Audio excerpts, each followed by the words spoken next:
Welcome back. Hope you had a nice break. We move now to item Iwa, item 9. And before we start, I will just ask our, got to find her name because it's so long and it's very important.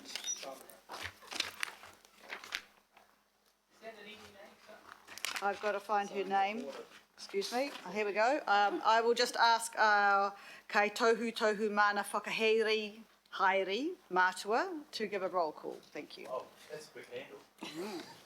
Thank you, Madam Chair. Mayor Goff. Kia ora. Deputy Mayor Cashmore. Kia ora. Councillor Bartley. Kia ora. OMSB Member Blair. Kia ora koutou. Councillor Casey. Kia ora. Councillor Collins. Kia ora. Councillor Combe. Kia ora. Councillor Combe. Cooper, sorry. Aye. Councillor Dalton. Kia ora. Councillor Darby. Kia ora koutou. Councillor Filipina. Aye. Councillor Fletcher. Kia ora. Councillor Henderson. Kia ora. Councillor Hills. I'm here. Kia ora. Councillor Mulholland. Aye. Councillor Newman. Kia ora. Councillor Sayers. Kia ora. Councillor Stewart. Yes, I'm here, thank you. Councillor Walker. Kia ora. Councillor Watson. Kia ora. OMSB Member Wilcox. Kia ora. Councillor Young. Kia ora. Thank you for that. Look, I just want to remind everybody that we've got a pretty long afternoon. We've got to finish this agenda open, then we go into confidential, and then we have an hour and a half governing body workshop, all right? So we're here till we finish. Be mindful of that. Thank you. Right, as I said, item 9, item number Iwa, and I welcome Letitia Edwards, Kevin Jones, Marion Webb and Chris Morgan, both from Panuku and from Auckland Transport. And of course, the item here is looking at approval to utilise selected park and ride sites for the integrated transport orientated development as part of the Panuku and Auckland Transport Park and Ride Integrated Development Program. Now, we've workshopped this, but I will hand over to you. Is it Letitia who's going to lead off? Chair, do you want to move? I'm happy to second. Okay. Councillor Cooper. Sorry. Councillor Cooper wanted to move. Happy for you to second. Whatever, just get it going. Yeah. With the changes. Hold on, have you seen our changes? No. Okay, we'll just... Yeah. So, just before we start the presentation, I'll just explain the changes. One, that we're noting the local board input received on this matter, noting that all local boards agreed, but that, you know, they've put their thoughts in. And noting I just used for park and ride, that was it there. And then the last two, seek input from the impacted local boards on potential development options, and noting Auckland Transport will keep committee members and the impacted local boards informed of the agreed transport requirements, development outcomes, timelines for delivery and appointment of development partners for each site. All right, just tidies up some sort of oversight from our local boards. Thank you. Sorry, Letitia, was that you? You going to lead off? Tēnā koutou. I'm here today with Marion Webb. Hold on, I'm losing you, Letitia. Can we start that again, please? Sorry, Madam Chair. Tēnā koutou, everyone. I'm here today with Marion Webb from Panuku, and we're also joined online by Kevin Jones at Auckland Transport.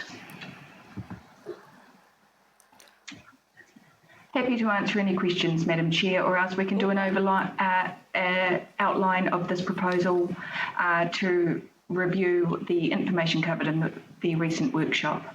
Look, you can do a brief outline if you like, but I think we have covered this in workshop, so we should be over it. I think I'll just open to questions. And the first question I have, first part I have, is Councillor Walker. Thank you. Okay, so the question I've got is around the delegation, Madam Chair. And my concern is that effectively, if we move these resolutions, we're effectively approving the sale. Now, my concern is, let's take worst case scenario. Let's say we don't make much money at all from some of these propositions. The last thing we want is to have the airspace sold when we might well be better holding on to it. So my question is it possible to have some addition to this resolution whereby there is a requirement for Panuku to come back to us? And if I give an example, we sold a $100 million asset just over there, land worth 50, 60 million, a building 40 million. Sure, there are asbestos issues for $3 million. If we had known that we were going to get such a low price for that, we might well have held on to it, retained the use as office space rather than the conversion to apartments, which is what triggered in large part much of the expenditure on asbestos. We might not have done that, but we approved that sale, and we've approved other sales against a background where we've actually not always been served well. So my question is it possible to have some provision for Panuku or whoever is involved with this to come back to us so that we are then appraised of any issues? Letitia, that's a question I'm going to ask for you. What steps do you feel is necessary? How does the process maybe compare, and what is your perception of the amount of money that you'll probably get as well? That was part of Wayne's question. Madam Chair, it's Marion Webb here. I am happy to answer the question. Just to remind the committee that this, in essence, is service property optimisation, where we are looking to introduce development outcomes on existing transport sites at no cost to the council or the ratepayer. So in addition to that, we would also not progress a development on any of these park and rides if it wasn't financially viable or if it inhibited any of the transport services being provided to the community from those sites. Madam Chair, I mean, we're approving development at no cost, but that is not correct, because going up on the site has value to us. Otherwise, we would not be being engaged in a sale. So I don't comprehend that. We might, for example, be better off holding on to the site, particularly a site like Silverdale, where there is substantial development occurring in the area, and the same thing could apply to the park and ride site at Otiha. And we might actually get far better value later than now. So I go back to my question. If there are risks attached to an early sale, if there are other things that could happen to the site that we might want to have control over, if there could be propositions put on the table that we might want to know about, is it possible for us to have some form of report back ahead of committing ourselves to a sale? Worst case scenario, picking up from Marion's comment, what happens if we get zero for this? $0. Would we contemplate it? Marion, do you want to talk to that? Thank you, Madam Chair. Yes, please. So just to remind the committee again that this is a long-term programme of work. We will be taking a phased approach. We would only really, again, look to developing these sites if it made sense financially and with respect to any essential outcomes that the council group might look to obtain on these sites. We have indicated recently at the workshop that we would be more than happy to workshop these individual sites as we progress them at the committees so that the councillors are well versed in what we are doing. We also would look to including these sites in the monthly and quarterly reporting that we will be doing to the committee as part of the emergency budget alongside the council's finance team. Madam Chair, I mean, a workshop's fine, but I don't think the CCO review would suggest a workshop was an adequate check or balance. So I'm interested in a report back to an appropriate committee of council.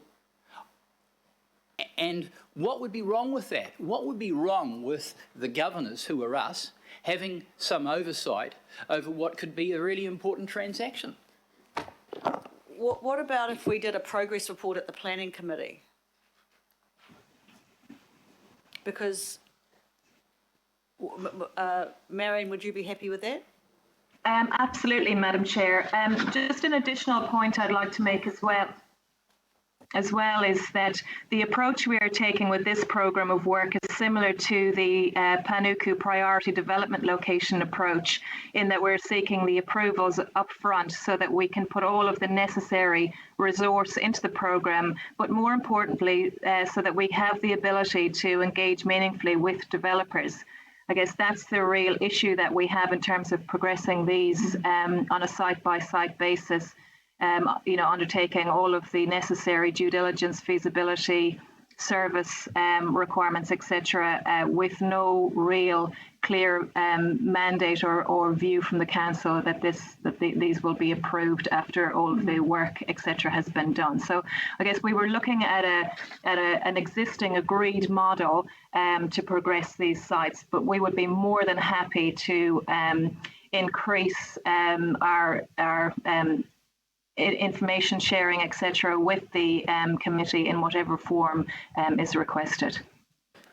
Right, okay, can we just work on that, Councillor Walker, for a minute? Councillor Darby, did you want to add something on that issue?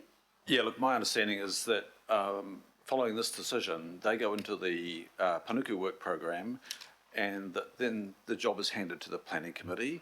And if there is a future financial decision to be made, that comes back to this committee, because this committee has jurisdiction over that. But it goes into the planning committee's work program, just like everything else did, the unlocks, transforms, the supports, etc. And we continue to have oversight, and we get to question that and enter the inquiry site by site. So that's where, if anything is flushed out as financial, it will be referred back to your finance committee. So there's definitely, and Marion, I think, is there not a report on this integrated development program? Is it coming to the November planning committee? Was that the intention? Certainly on the schedule for a workshop. Yes, that's right. It's on the schedule for a workshop. So, yes. Yeah. Yeah. So, Madam Chair, if I could just, I beg your pardon, just if I could clarify, we have Auckland Transport and Panuku have not done enough work on from a site-specific perspective to determine the essential outcomes. That's the urban development outcomes, the urban design outcomes, or the transport outcomes on each of these sites yet to bring it in a report to the planning committee. But again, on a site-by-site basis, we'd be more than happy to do that. So my understanding is that's why you need it. You need the resolutions today, because then in full confidence you can have an open discussion with developers without, maybe if council do it or maybe if they don't, you've got a mandate this time, and then the next stage is after that will come to the planning committee and the local boards, and that's kind of how we got those extra resolutions in there. So thank you for working with us on them. I have a question, a pātai from Councillor Cooper.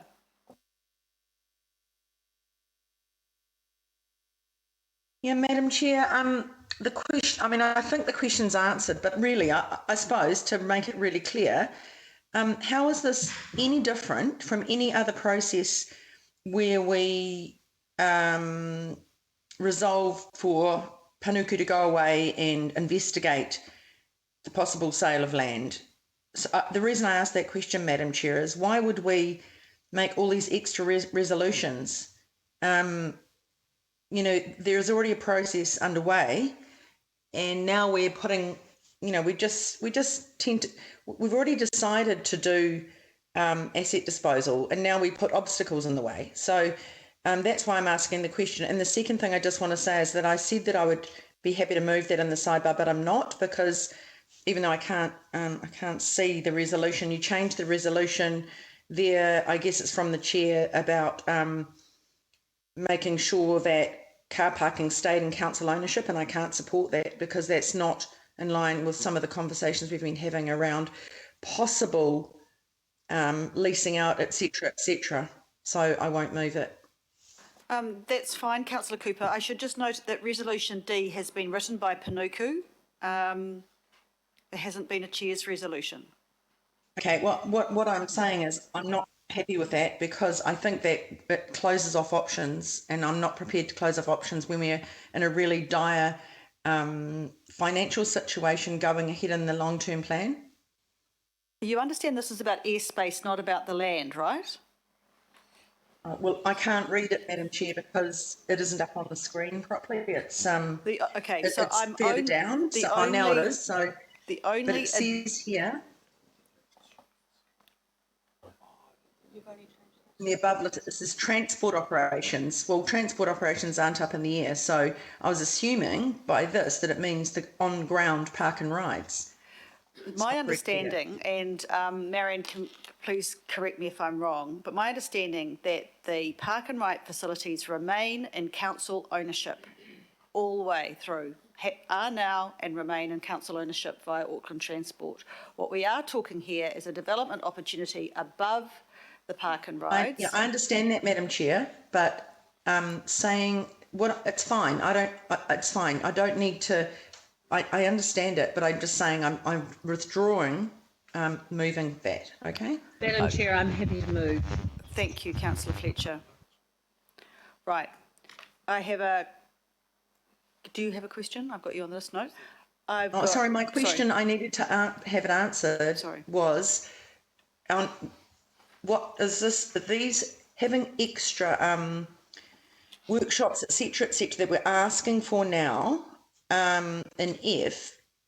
How different is this from what we normally do? Do we normally do this anyway? Why do we need to have it in there, or do we not do that? Marion?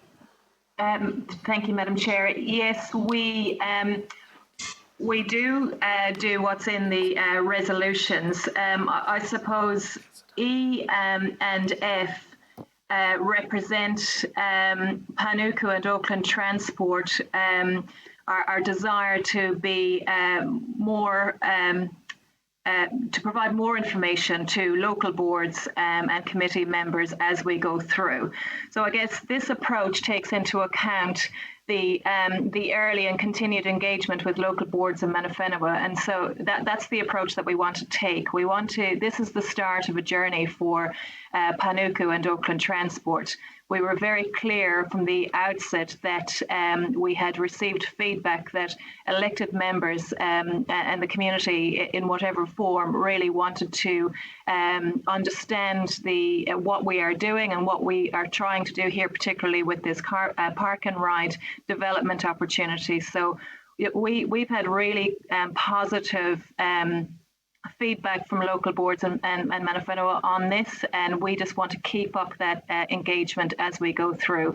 We see this as a great opportunity to touch base with elected members, local boards and committee members in whatever form that takes through this journey.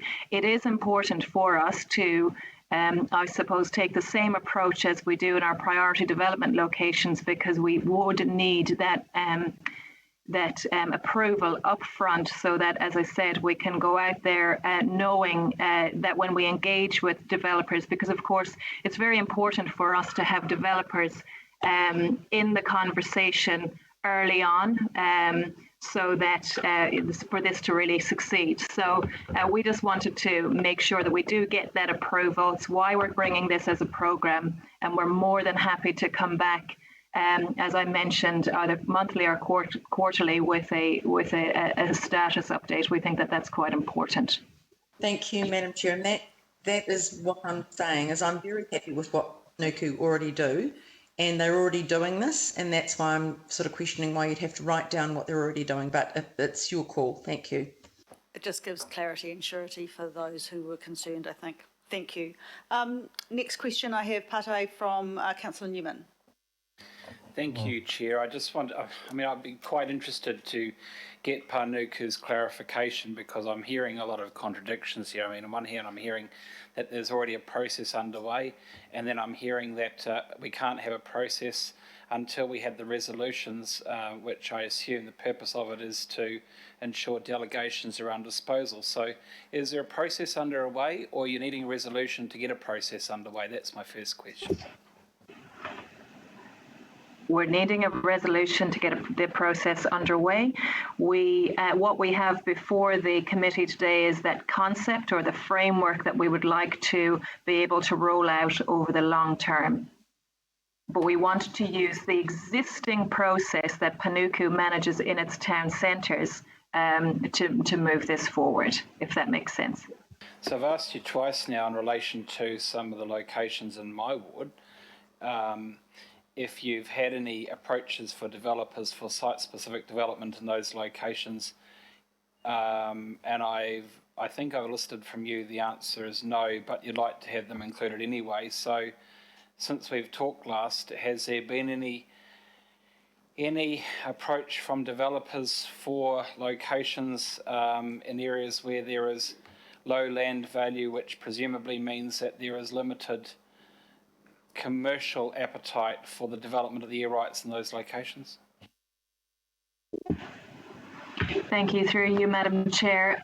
Councillor, we have had interest in the sites, particularly in Manurewa, in your location. The developers have indicated at a high level to us, of course, that these sites are a prime opportunity to deliver what they would consider to be affordable housing and urban regeneration outcomes in an undercapitalised location. We've had indication from developers over time that a development on particularly the Selwyn Road site could catalyse development in the surrounding area. Of course, we haven't done any real investigation into the constraints to development, etc., but we have most certainly had a number of what we would consider to be credible developers inquiring with ourselves at Panuku and also at Auckland Transport about the prospect of partnering. And again, we're in the position where we would like to progress some of these opportunities, but can't do that until we get the necessary approval, because each of these sites, to enable development, there is a disposal component, which is the airspace. Yeah, but I guess for me then it would just come down to the timing of it, because you can enter into an investigation to inform a development proposal to bring back for a resolution for disposal, rather than having a resolution to mandate a disposal to inform an investigation around the development for the site. So again, through you, Madam Chair, really, these will be quite expensive investigations, if you like, and intense investigations for both ourselves at Panuku and Auckland Transport to investigate. As I mentioned earlier, it's really important for us to get the potential developers in the room in conversations at the early stages, particularly where, for example, Auckland Transport are setting their transport services, so that we can, so that we're not putting something out to the market either through, our own essential outcomes or Auckland Transport's essential outcomes that isn't viable, and so we'd really need that developer in the room early on in the conversation. Reserve my right to speak. Yes, sorry, and I just wanted to say as well, we don't negotiate on sites that aren't cleared or approved for sale. Yes, you do, because you've done that before and we've held them up.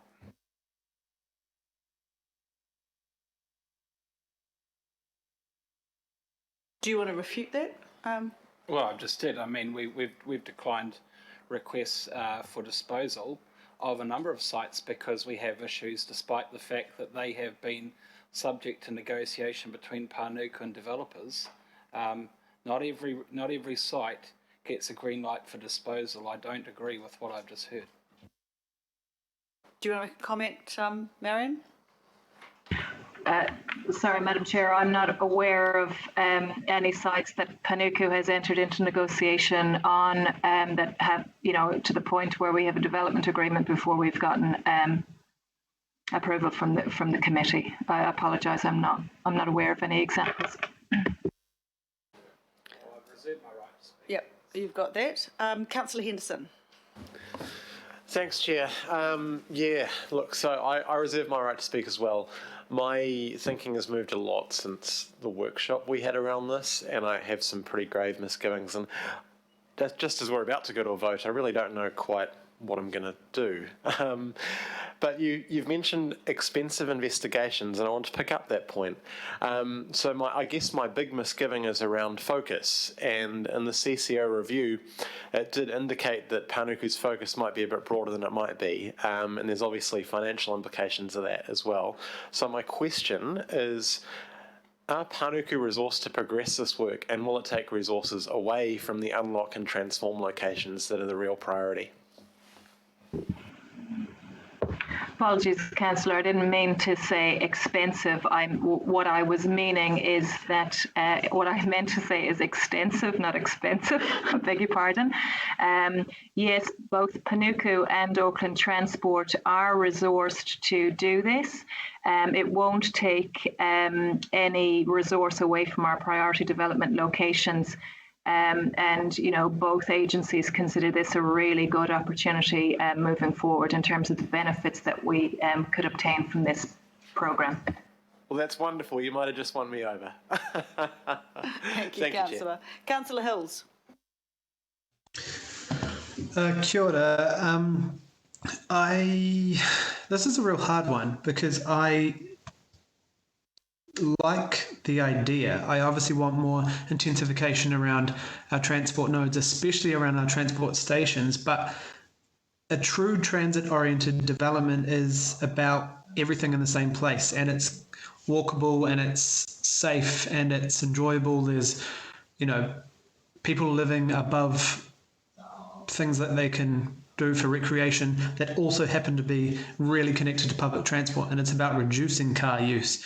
This is really just apartments above giant car parks. So my concern is that we're going to create really, really bad, really inaccessible, very carbon and traffic heavy spaces where people sort of just catch a lift up to their home.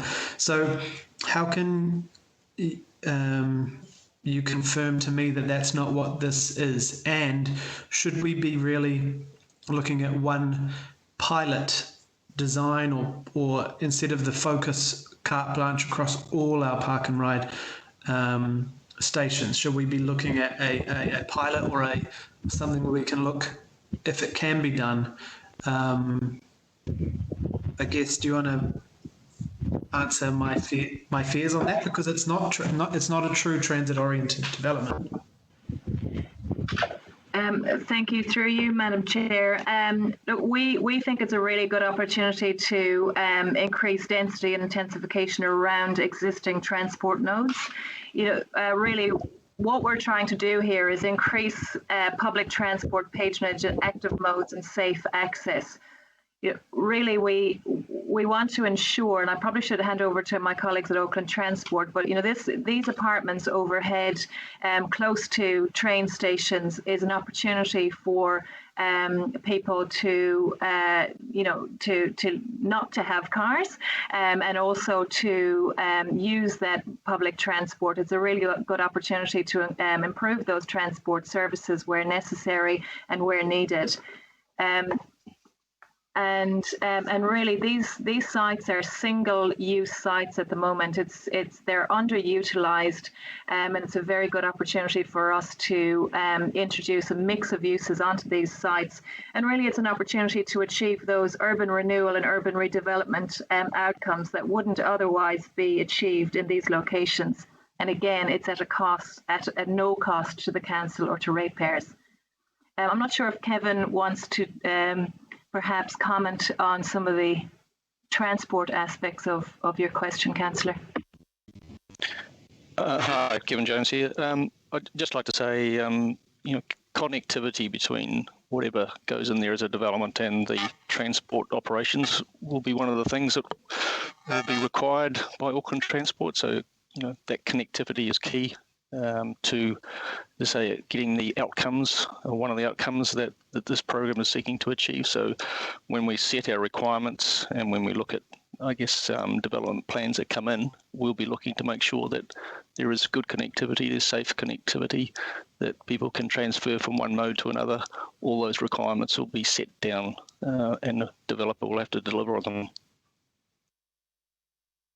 But I guess my thing is, how do you do that when you're still expecting thousands of traffic movements through and underneath the developments? Because essentially they're still going to be, or the way this is set up is they're still going to be park and rides. We're not using to change their use over time or reduce the car parking, because a true transit oriented development would be, housing and shops and everything, like ground floor, walkable, cyclable. It's kind of, I'm just trying to understand, without you obviously designing it here for me, how it will really be an attractive place for kids to grow up and things to happen. And everyone thinks park and ride is the panacea for getting connections, but we've seen, millions more trips with only a small increase in car parks, and that's been because of feeder buses and stuff, not because of additional car parks. So I guess, how can I feel confident that we give you permission on this whole swathe that that's not the direction we're going? And should it be a pilot first or a one-off if you've got interest in one area first? Because I'm just a bit worried that it's kind of carte blanche across the whole city and we get some really bad, unsafe developments. Even though I really support intensifying around our public transport stations, I just worry about, New Lynn is an amazing development, but that's because it's right above train stations. Yes, there's car parking involved, but it's not a park and ride focused.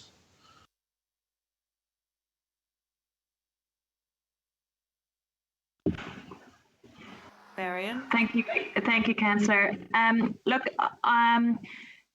Really, I suppose the reason we want to bring this programme to the committee rather than a pilot is because we are acknowledging that in the past, significant great opportunities have been missed. There is the option to bring a pilot forward, but I suppose we would be going one at a time through this, and that we might miss opportunities on some of the other sites. I mean, these sites were investigated at a high level by Auckland Transport and Panuku, really on the basis that these are council-owned park and ride sites, but these are in areas where we've had previously we've had developers knock on our doors to request that we progress a partnership. So there's a number of reasons why these properties are on the list there. Again, we don't see any issue with progressing a pilot, but we would be loath to see an opportunity missed if we were to take that road, which is why we're here today with a list of 9. Okay, thank you. Yeah, and I guess my other point, Councillor Henderson took, is that I am concerned when we're really trying to ramp up the transform and unlocks as they are. How do we, when CCO review says we need more secure funding, and I know you're saying this is not done, long term, this we'll get the money back or whatever, much like our transform and unlocks, but right now there's not secure funding to do all this work when we're trying to ramp up the current development. So how do we walk and chew gum at the same time, if that's the saying. I don't know the actual saying, but I just worry. I mean, you obviously are all very capable and you've got some fantastic people working in Panuku who are doing this work, but I worry how we juggle it all with uncertain funding as well. So, Councillor, again, this, as I mentioned at the outset, is an extension of the service property optimisation approach. It should and must pay for itself. And I guess really, through our statement of intent, Panuku has the objective, if you like, to explore opportunities. And we see this as one of those opportunities. So, and also in terms of the resources that would sit behind this, these are, that we would not be competing with our transform and unlock locations. Okay. And again, it is an opportunity to achieve some of those outcomes that we would look to achieve within our town centres on these sites as well. Okay, yeah, I'll have a last comment at the end if that's okay, Madam Chair. Okay, thank you, Councillor. I'm just going to step in here for a minute. So, Marion, am I correct in saying this is a 20-year work program, correct? Correct. And you're going to, if you get the green light today, you're going to go away and do some work and regularly report to both local boards and councillors about what you're doing, where you're doing, and when you're doing it. And so that if anything went wrong, anything happened that potentially no one liked, that would be the ability then to do something about it. But that's the whole concept. You want the green line now to look at it. You will prioritise based on what your business case will do and report regularly back to all parties. That's correct, Madam Chair, yes. Great, thank you. I just wanted to make sure I was good. Councillor Coombe. Thank you, Madam Chair. Kia ora koutou to everybody who's on the line for this item. Thank you. I have a partai in the context of very much support the optimisation of our park and rides, and I think this process is going to be good because I think it will put some daylight just on how much we subsidise big surface car parks and how underutilised they are and a very poor investment for council. So if we can optimise and provide the park and ride, I'm all for that. But in terms of the report, I'm a very visual person. So we've been talking about that this is about air rights, but is it hypothetically possible that we will work through a process with a developer and they will actually say it would make more sense to consolidate, this is hypothetically, all of the parking into one building and free up the rest of the land for a proper integrated development? It's not literally, is this actually like literally tying us down to that it has to be airspace, even if that doesn't lead to good design outcomes? Thank you, Councillor. Yeah, so in answer to your question, Councillor, in a number of these properties, we see airspace development as the kind of way forward. But you will note in the report that we are saying that we have potential for the sale of airspace above the site for development or another disposal component. And that's for those very reasons that you've just outlined there. So, for example, on some of the bigger sites, Constellation or Albany, it might perhaps be more appropriate to consolidate the car parking and dispose of a portion of the land.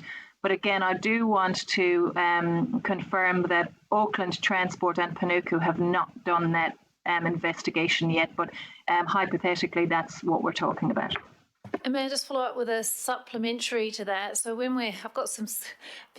a bit of scepticism in the room in terms of that response, but can I just clarify, though, that when we talk about dispersal, we could be talking about, say, a Wynyard Quarter type development where council retains the land, the lease rights, actually the land becomes leased for development, but we retain the underlying land? Or are we talking about disposal in terms of sale?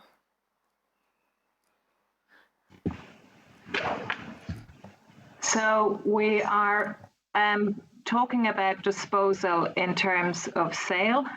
We haven't completely disregarded a long lease term, but again, it would have to be financially viable in order for us to do that. But that's most certainly an option that we would consider as we move through each of these properties. And if I just may, that kind of leads to further just clarification. I mean, I absolutely want everything to be able to be investigated so that we do optimise this land appropriately, and that my colleagues who are concerned that this might be undermining park and ride, a backdoor kind of way of diminishing park and ride, that we can still, I guess my question is, does this allow us to allow Panuku to investigate all possible options that will best maximise the land and provide the best outcomes if that's determined to be a mixture of integrated development and park and ride, in whatever form that might take? I just want to make sure that we're not kind of closing any doors in terms of the work that you're going to do. Thank you, Councillor. That's correct. That is what we're looking to do. I'm going to give a follow-up to that, if I may. So at the moment, we have a recommendation that says the sites, that current park and ride stays within council ownership. So if you were to do that, you'd have to come back to Finance and Performance for approval, wouldn't you? Because that's a key point. At the moment, well, hold on. Well, I'm just asking Marion. At the moment, this is a proposal to develop the air rights, right? So with the current park and ride footprint in the hands of Auckland Transport, if you were to do anything to reduce that or change that, would you not come back for approval for disposal of the land, for want of a better word, the ground floor? Because currently you're saying that it remains in council ownership. So, Madam Chair, just to clarify, in recommendation B, we are asking for approval subject to the satisfactory conclusion of any required statutory process, disposal of a component or components of the following sites. So there really what we are saying is that it's either the airspace above the development or a component of the site that makes sense to develop while retaining the transport service as a priority in council's ownership. Confirmed transport service.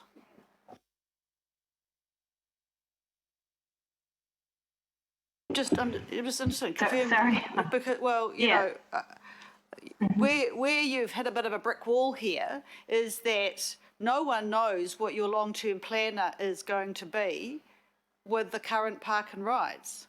My understanding, every local board who supported this has said you're keeping the current park and rides, on the understanding that what you were doing, which was quite sensible, which was to put something above it, keep the current park and rides operational, and what an opportunity, fantastic, and we were going to get ongoing against that.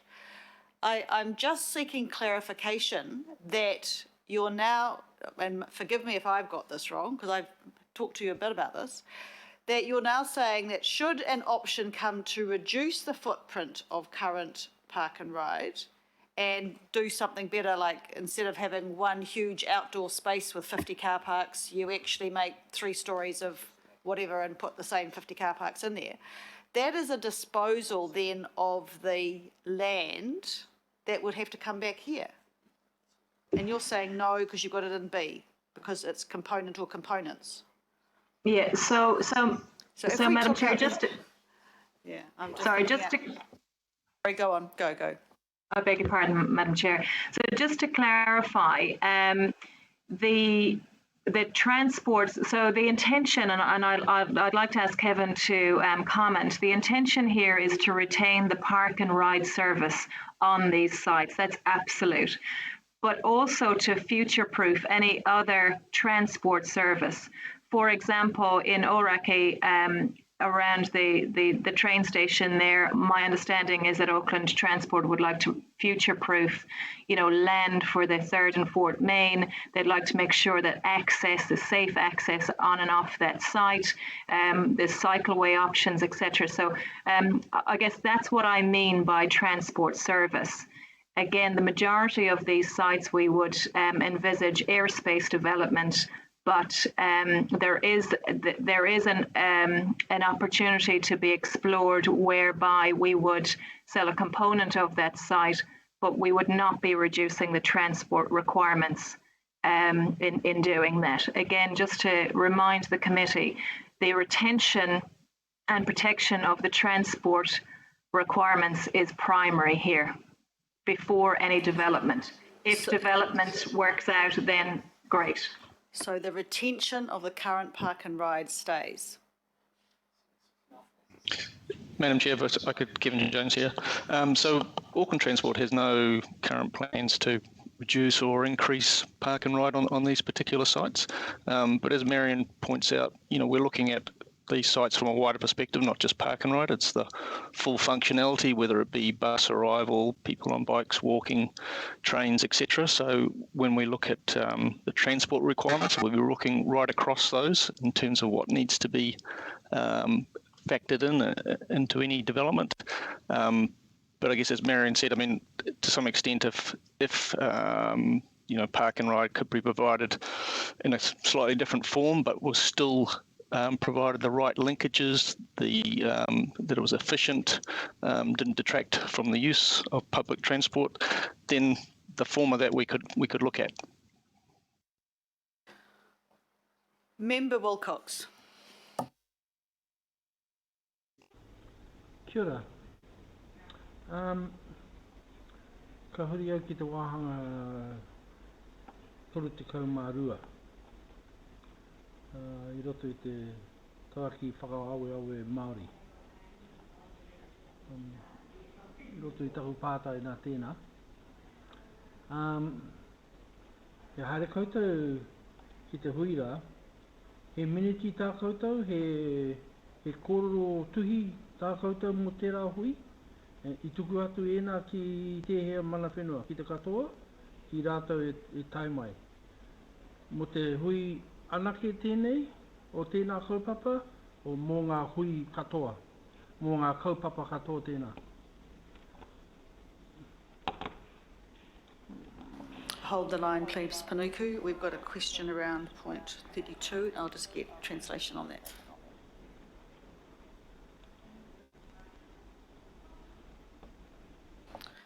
Right, Member Wilcox's question says, have you got minutes or recorded outcomes from the hui mentioned on in the Maori impact statement, point 32, and were these sent to which mana whenua? Was the hui just for this kaupapa only?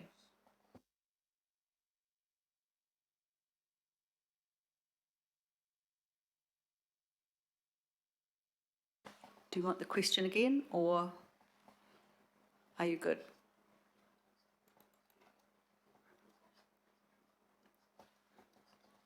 Marion, can you hear me?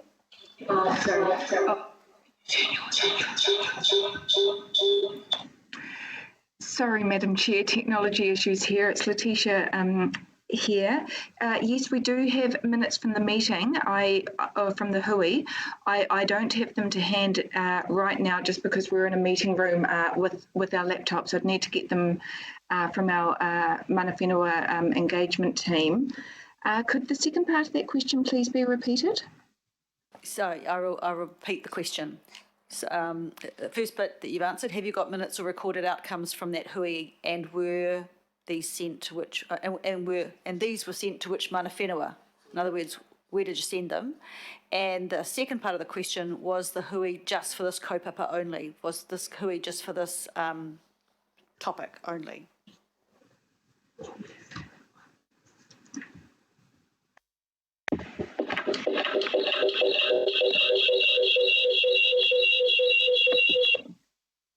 Sorry, Madam Chair, we're having some technology issues here. So we, along with Auckland Transport, we undertook 3 hui. Two were with the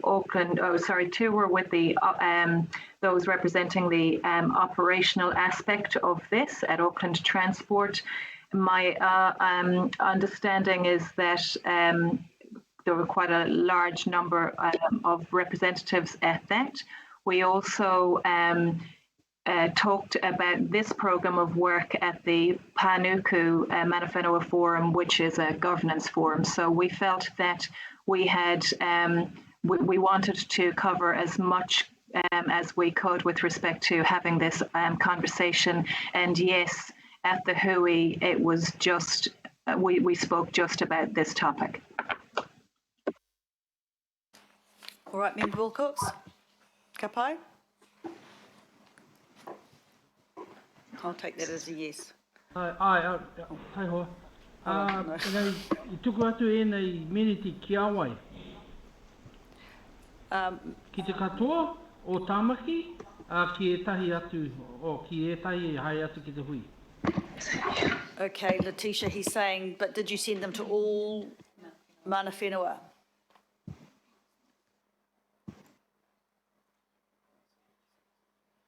Councillor Filipina, next time we have Maori Language Week, please come in.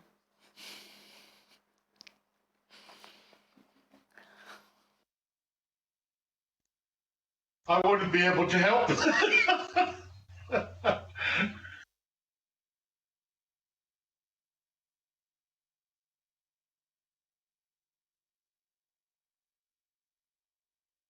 Letitia, did you find the answer to that question? Sorry, Madam Chair, we couldn't hear anything for a few minutes there. Right. It's set. The question from the secondary supplementary question from Member Wilcox was, did you send the minutes and the outcomes to all mana whenua? Yes. Member Wilcox? Yes. Yes, Madam Chair. So this was completed by one of the team. I can run upstairs and double check that with them. I just don't have the information to hand because we're in a meeting room for the purpose of the Skype meeting at the moment. Member Wilcox, are you happy if she comes back to you by email? Aye. That'll be a yes. All right. Okay, next. Thank you, Madam Chair. Thank you. Next question I have is from Councillor Sayers. Thank you, Madam Chair. And I haven't got too much difficulty with this in principle, the item in principle, but I do have a couple of questions through you, Madam Chair, just for getting a little bit more clarification and confidence. And I want to pick up on a good point that I thought Councillor Hills was making around the point of design. So I may have missed it in the paper or in the discussions, but my concern probably rests more around the loss of the total number of current car parks at each park and ride facility. With the design, you'd imagine there'd be pillars and things to hold a structure up, and therefore the loss of some car parks underneath it. So is there any comment around at each site, will there be any loss in the current total number of car parks? First question. Marion, Letitia? Oh, sorry, no, this is Kevin, isn't it? Sorry. Yes, through you, Madam Chair. As I said before, Auckland Transport has no plans to reduce or increase the spaces of that site. So if the development would have to work around providing extra space somehow to make up for car parks lost, if that was the case. Just to remind Councillor that AT's board will sign off on the, if this goes ahead, on the individual requirements for each site for transport requirements going forward. So as part of all that review, park and ride will be part of that, but we certainly don't have any plans to reduce anything at this point. And as I say, a developer would have to ensure that there was space to make up for any structures that reduce the current footprint. And so, Madam Chair, if I may, the second question was, so could that potentially include a second layer of car parks? That's correct. It potentially could. Thank you.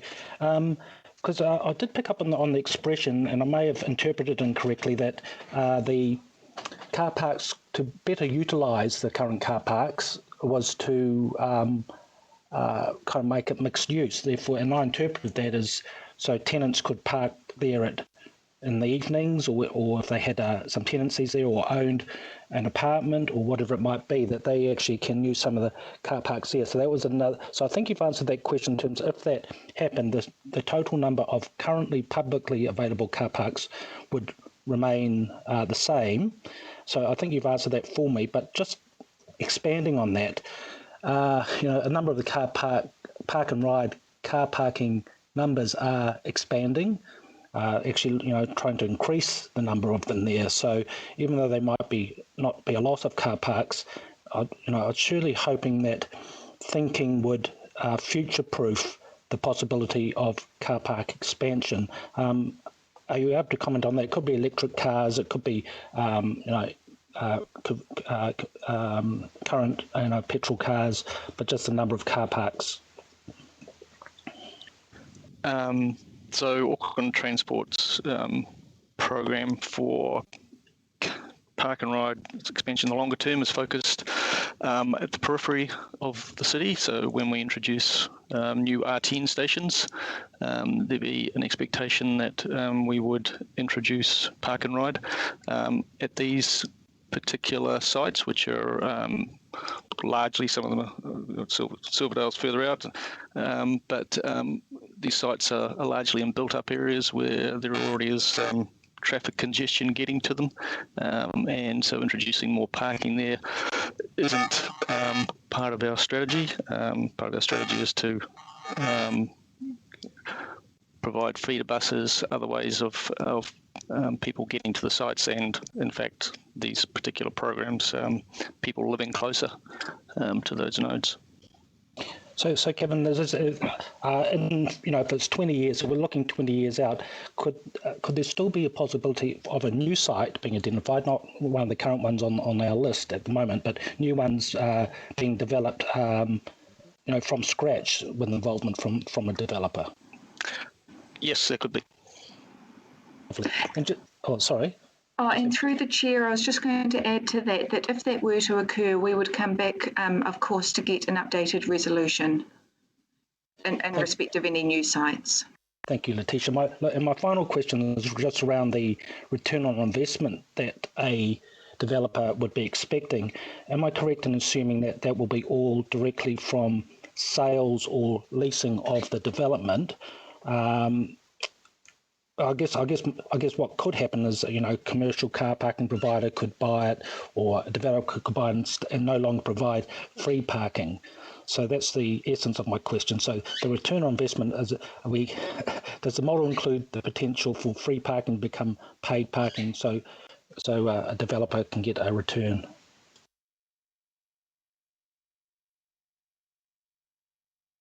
Kevin? Certainly there's no intention that the developer has any control over any of the transport functions, so they have no rights to manage the park and ride public aspect.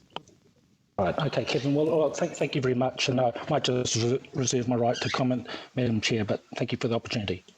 Thanks, Councillor Sayers. You just remember that the park and ride stays within Auckland Transport, all right? They control it, not whatever happens above it. Okay, Councillor Watson. Madam Chair, start off with a question that picks up on some of the sentiments from the local boards that are in my and Councillor Walker's ward, and it goes to Kevin. They clearly made it clear in their conditional approval the expectation that there'd be some provision for future growth, quite understandably given the fact that at Albany, for instance, as much as there's the park and ride, there's as much parking taking place in Wilson and other private parking around it. So the demand actually way outweighs what's provided by the council, by Auckland Transport. So my question to you, Kevin, is, and I must admit it is a little hard to get clarity on some of these issues here today. Are you saying that there's an absolute rock solid guarantee that there will be no loss of current parking space at, well, I'll go to my ward since I'm familiar with them, at Constellation, Silverdale and Albany, is that correct? So as I say, there's no current plans to reduce, and each of these sites, in terms of what was required going forward, will be signed off by the Auckland Transport Board. So any change for that would be a matter for the board. Okay, so current, and there could be change. To get back to the local board's concern in terms of providing for the future, which, you know, they're taking the status quo as a given, they're actually looking at how they're going to meet future demand. If I take Albany, just for instance, biggest park and ride in New Zealand, do you have any current plans for future expansion? And I think particularly on sites like the very expensively developed recent site on the corner of McClymonds and Elliott Rose Avenue, which is, you know, dead flat, ideally suited, you know, for modular construction of a steel frame type parking building, for instance. Do you have any current plans for expansion that would be part of this process? No, we don't have any current plans for expansion at Albany. Okay, and I assume the same would go for Constellation and Silverdale too. Yeah, Constellation, there's still, I think, 90 additional spaces to be delivered at Silverdale. Yeah, yeah, I see this. Okay, so I think the local boards then would be somewhat surprised, or not surprised, but would at least should realise that that type of development or growth is not really on the cards. My question, Madam Chair, really goes, and it's a more fundamental one. I mean, I like a number of the people here today have had an interest in exploring this further, but what I'm hearing in terms of the process that we're about to undertake here in terms of the resolutions, I want to be very clear what we're actually doing. And the first part I go, and I'll read it verbatim from the resolutions, we're going to approve disposal of these park and rides or a component or components of, which conceivably now could include actual property on the ground level, not just airspace. So we're approving here today to dispose, and there is not going to be any return to this committee for approval in terms of the finance or cost, because when I go to next steps, point 42, final terms and conditions of this disposal or any component of the selected sites, again, component, will be approved under the appropriate delegations that are being delivered via AT and Panuku. So I guess for me, this is quite a different, and I've been to the workshop like everyone else, this is quite a revelation today in terms of what is actually being approved here, and not least of which for me, when I look at the principles to support asset recycling as they go to value for money and transparency, I have absolutely no idea what these things are going to look like, as Councillor Hill said. It would be nice to see a pilot and see what it actually looks like. That might be a good selling point. I have absolutely no idea of the value for money. So I'm approving a disposal. I have no notion whatsoever what the value is for the money. So I find myself in exactly the same position as it was in the previous term, approving things for sale, then getting all hot and bothered when it comes back when I see what it actually is. So there's no safeguards for that. There's no safeguards other than these report back, but report back after the fact, after we've approved disposal, and the real decision lies with the delegated authority, not with anyone sitting around here or watching it on Skype. So that's the gap that we need to fix. Your Worship, you've got a question. Yeah, thank you, Madam Chair. And it follows on from Councillor Watson's comments, because I've been thinking along the same path. I think everybody is supportive in principle of developing the airspace above car parks so that we get intensive development there and you can help the car park pay for itself. What people are worried about, and this is a question directed, I guess, to Letitia or Marion, is that you're asking us to give blanket approval. Now, it's not that this is all going to happen at once. You've said this is going to happen over 20 years.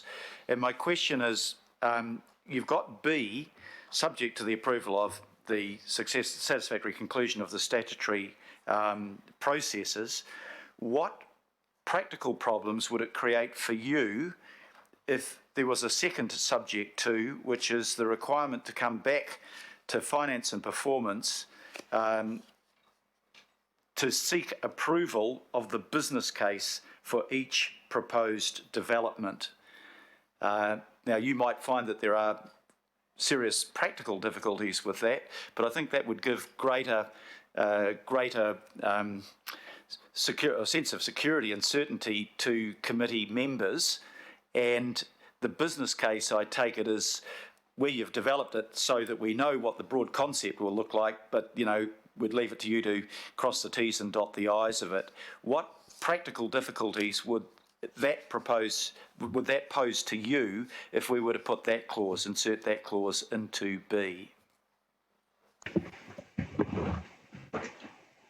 Thank you. Through you, Madam Chair, the practical issue, I suppose, that would create for Panuku and Auckland Transport is really around the ability to provide certainty to a developer that these transactions will actually take place in whatever form.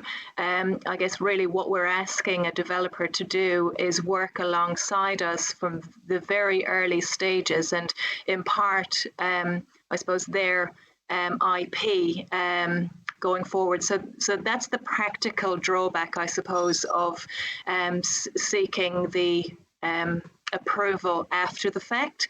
But, you know, if the committee is uncomfortable with this approach, again, you know, we'd be happy to bring back the business cases if that was the case. Ordinarily, though, I'd just like to point out that those business cases, the delegation sits with Auckland Transport and Panuku at this point.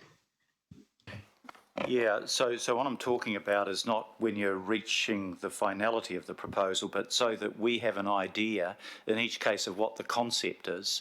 I don't think we're wanting to determine the final product, but we want to know at least what the concept is in each case rather than a blanket approval. So would that create impossible obstacles in terms of your ability to develop a site if at a point partway through the process you're bringing back the concept of the business plan to us? Because at that point you actually haven't got agreement with the developer, but you're working out what the concept is that has to be approved by Panuku at the moment and Auckland Transport anyway. So it's not a done deal, but it's adding in some governance oversight to the concept. So, I mean, if you think that could be workable, that might be a satisfactory resolution to the concerns that are being expressed, I think, right around the table. Thank you, Your Worship. I suppose really that's what we're looking to do through the additional recommendations D and E. We want to make sure that the committees, both the Finance and Performance Committee and the Planning Committee, are fully across these opportunities as they're developed. So that, I suppose that's what I was meaning by, you know, workshopping them in that we would be presenting the concept as they are developed. So, you know, we're quite supportive of that. In which case, Madam Chair, I'm happy to propose an amendment which adds in, probably after the subject to the satisfactory conclusion of any required statutory processes, disposal, etc., and before and agree that the final terms and conditions be approved under appropriate delegations. So just before the and agree, you'd put and subject to the requirement to come back to Finance and Performance Committee to seek approval of the business case for each proposed development. I'll put that on the table for discussion. I put in the sidebar that I'm happy to see that incorporated. Okay, so, because what I put is, how about approval in principle, subject to the council agreeing that the outcomes desired for each site and the financial parameters of each transaction? I'll go as well. You like? Sure. Yeah. All right, so we're both saying the same thing. But Councillor, your seconder is happy to develop that. So give us 2 minutes while Councillor Newman I'm happy with that. It's on the table for discussion. Right. Councillor Newman. Chair, question, okay. Can I ask Panuku that the reason why B in its current form does not say disposal of the air rights, instead it says disposal of a component, brackets, or components, close brackets, is that we are talking about a wide-ranging resolution around disposal without any oversight or referral back to a committee of council. Is that correct? The purpose, the primary objective here today is for Panuku to gain the ability to dispose, and we have no guarantee around what it's disposing. Is that correct? Through the chair, we're certainly not wanting to be able to dispose of anything that's required for the transport, that's required for the delivery of the transport function. What we are wanting is flexibility so that if there's a proposal, for example, to take the existing number of car parks which are delivering the park and ride function and amalgamate those, for example, into a 3 or 4 story building to be able to sell the balance of the site to enable a mixed use development or transport orientated development of some sort, and to actually pay for that. It is at an early stage, so we want to have flexibility as to what it is that could potentially be achieved on each site and the best possible outcomes that could be achieved. I think that that's a long way of saying yes, and I can understand why you would say that, but I'm an elected member and I'd actually want to have the final say here. Chair, I following on from what the Mayor was saying, because I wrote this at the very start of the discussion, I mean, my view is that unless B is radically amended, I won't be voting for this. And what I was going to suggest is that for B, we substitute the word approve for the word refer. And on the 4th line down, I was going to suggest that after the word development, we say to the Finance and Performance Committee for approval, and then further state that, substitute agree that for confirm the final terms and conditions under the appropriate delegations at that time. Because I believe that I have no idea what the final product will. I find myself as sceptical as Councillor Hills as to what is going to emerge from this. And I think that there are people who would usually want to be voting to support Panuku who absolutely don't want to be supporting the entrenchment of park and ride.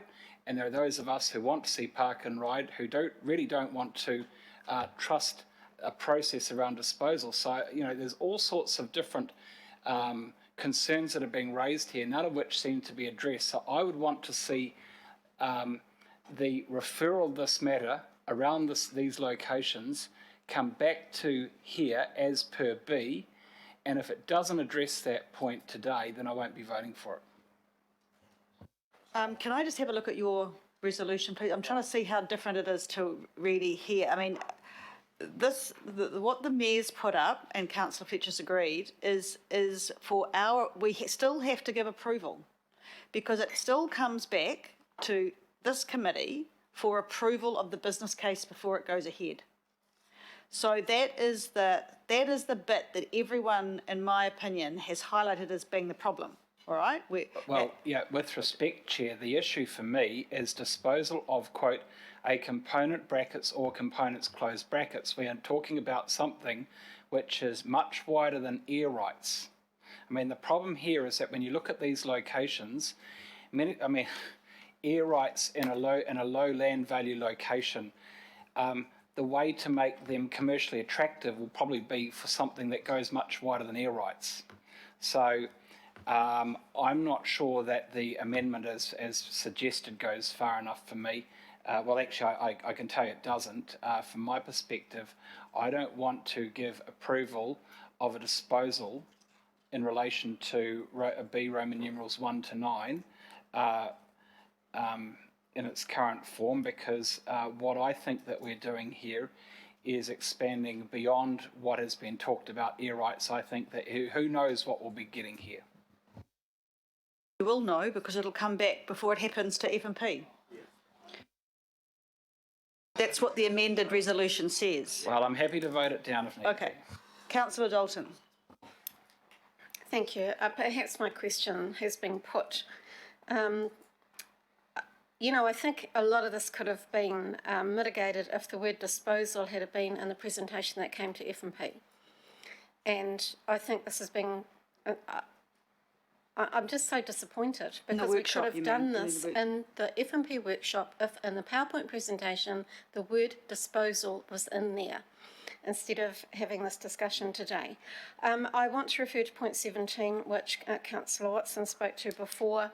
I think that's what we're trying to clarify now into B, and that is around the delegations. So a joint AT and Panuku panel will review proposals received and select the preferred development partner, and then the decisions will be made under delegations, and at this point in time they would be Auckland Transport and Panuku. So my question has been answered. My concern a little bit around this coming back to, when Marion or Letitia were talking around or answering Councillor Newman on, yes, we've had some interest in Manarewa, I worry that by the time things come back, it's too late, because we're talking about commercial business. We're talking about making things happen at pace, which is why the delegations have been asked for. My question would be, how can the boards be involved? And you've put in a resolution around that as well, because I reserve my right to speak later on that, because that is critical, because they're the ones left picking up the pieces after everyone's packed their bags and gone, left the area. So just clarification around delegations, and if that timing is actually the right timing. I don't know what a preferred timing would be, but just disappointed in this process. Thank you. Thank you, Councillor. Marion, Letitia? Yes, Madam Chair, we're certainly very sorry to hear that feedback. We certainly thought we were clear at the Finance and Performance Committee workshop that this would involve a disposal component. That was always what we were proposing here. Look, we understand this is proving to be somewhat problematic for elected members. Look, what we were really wanting to achieve here is we've certainly taken on board feedback in the past where there have been discussions with the development community or about potential outcomes that may happen on sites before there has been a mandate obtained by the Finance and Performance Committee or another appropriate committee. What we're trying to do here is to get that mandate early, in line with previous feedback that we've been provided by elected members, that there needs to be some form of sign-off or approval before we start having these discussions. However, by trying to get that early approval, we're not able to answer all the potential questions about what may happen in the future. And so we're trying to do this in the best possible way by then getting an early mandate from the committee in line with the previous feedback that we've received, and then come back and socialise those, what it is that we're wanting to achieve on a site-specific basis with both the local board and the appropriate committee of council. Councillor Dalton? I've got nothing else to add. Thank you. Councillor Collins. Thank you, Chair. I hope you can hear me. I've just got a few questions. Firstly, I just wanted to know that, granted the feedback of all the local boards have given in this paper, will, in your discussions with them, as depending on, let's say this proposal goes ahead today and is endorsed, will you use their feedback points that are noted in the report as a starting point for your consultation with them to allay any of the concerns that they have? Thank you, Councillor. Through you, Madam Chair, yes, we will. We'll use this information that we have received from local boards as our starting point. We will also, as we investigate each of these sites and determine what we consider to be potential essential outcomes, we will seek input and feedback from the affected local boards as we move through. So we see this very much as a process that we will develop together, noting that the transport function will be determined, as Kevin mentioned earlier, through the guidance and direction of the Auckland Transport Board. But we most certainly, as I said, as we develop each of these sites, or thinking around each of these sites, will seek the input from the local boards. Cool. Just two more questions, Chair. Hold on, Councillor Collins. I also just want to add to that answer, because there's a resolution C that's noting the local board input received on the matter, which of course is key. Thank you. Yep. Yeah, cool. Thank you. I just on that, with granted that in point 17 and 43, the local boards are kept informed of where the discussions are at. So I take your point that you'll be speaking very closely with them. What kind of guarantee can you give them that their views will be specifically heard, because they won't have kind of signing off rights at the end of the discussions? How can they be confident that their views will be taken seriously?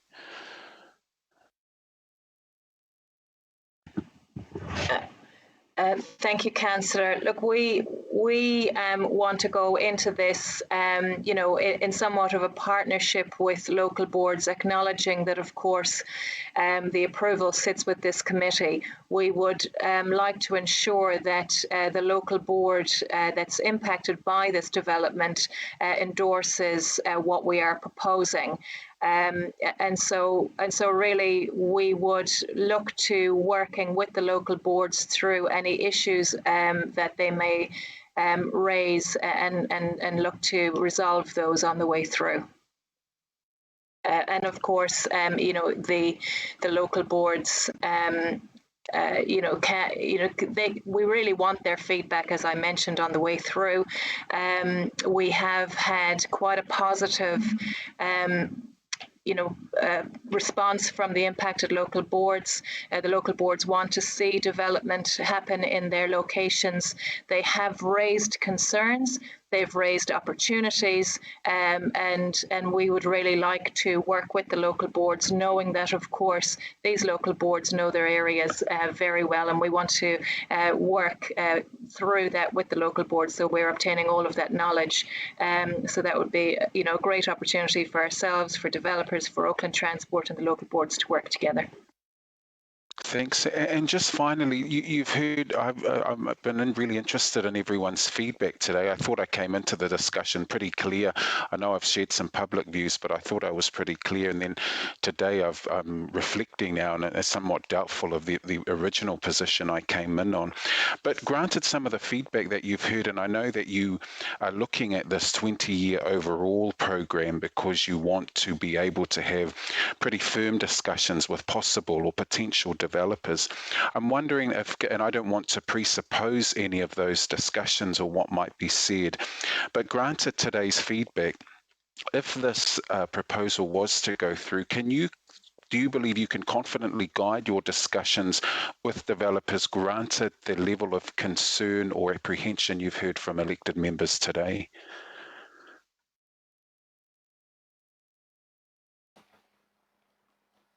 Do you want to add to that, Letitia? Sorry, Madam Chair, I was having trouble unmuting. Look, we would look to responding to all of the feedback that we receive here today. We would ensure that any developer that is looking to partner with us is fully capable to do that, and we would ensure that they're fully cognizant and informed about the views of our elected members, both committee members and local board members. So that, and of course, through the local board are those local communities that these developments are proposed to take place in. Thank you. Kia ora, thank you. Before we go into comments, I'll just ask the last, are there any other questions? I'll ask the last, no, I won't. Kevin, is there any park and ride going at that massive new subdivision called Milldale, or not? Just a yes or no answer. No.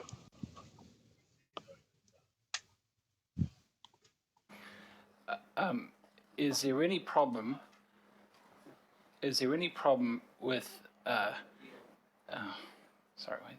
Is there any problem with in the second line substituting component brackets or components close brackets with substituting that with air rights? Because that's what needs to happen here. I think that from my perspective, there needs to be certainty around what it is that we're doing and what we're not doing. And if we're limiting this to air rights for the following properties, which is what I thought the intent was, that would allay my concerns. And if Panuku and Auckland Transport could agree that, I'd be comfortable. Through you, Madam Chair, we would be comfortable with that, and I suppose through our investigations as we move forward, if there is another component of disposal that would be more beneficial to the council group, we'd be happy to bring that back to the committee, at that time. Thank you. I'm going to ask the last question. Just on. Sorry. Yes.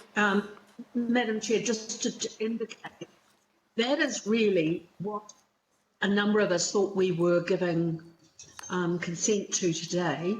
I think that Councillor Newman has put forward a very good proposal there, and I certainly would be happy to see that accommodated if it will give the measure of comfort that others are looking for in this situation, particularly with Letitia's confirmation of that.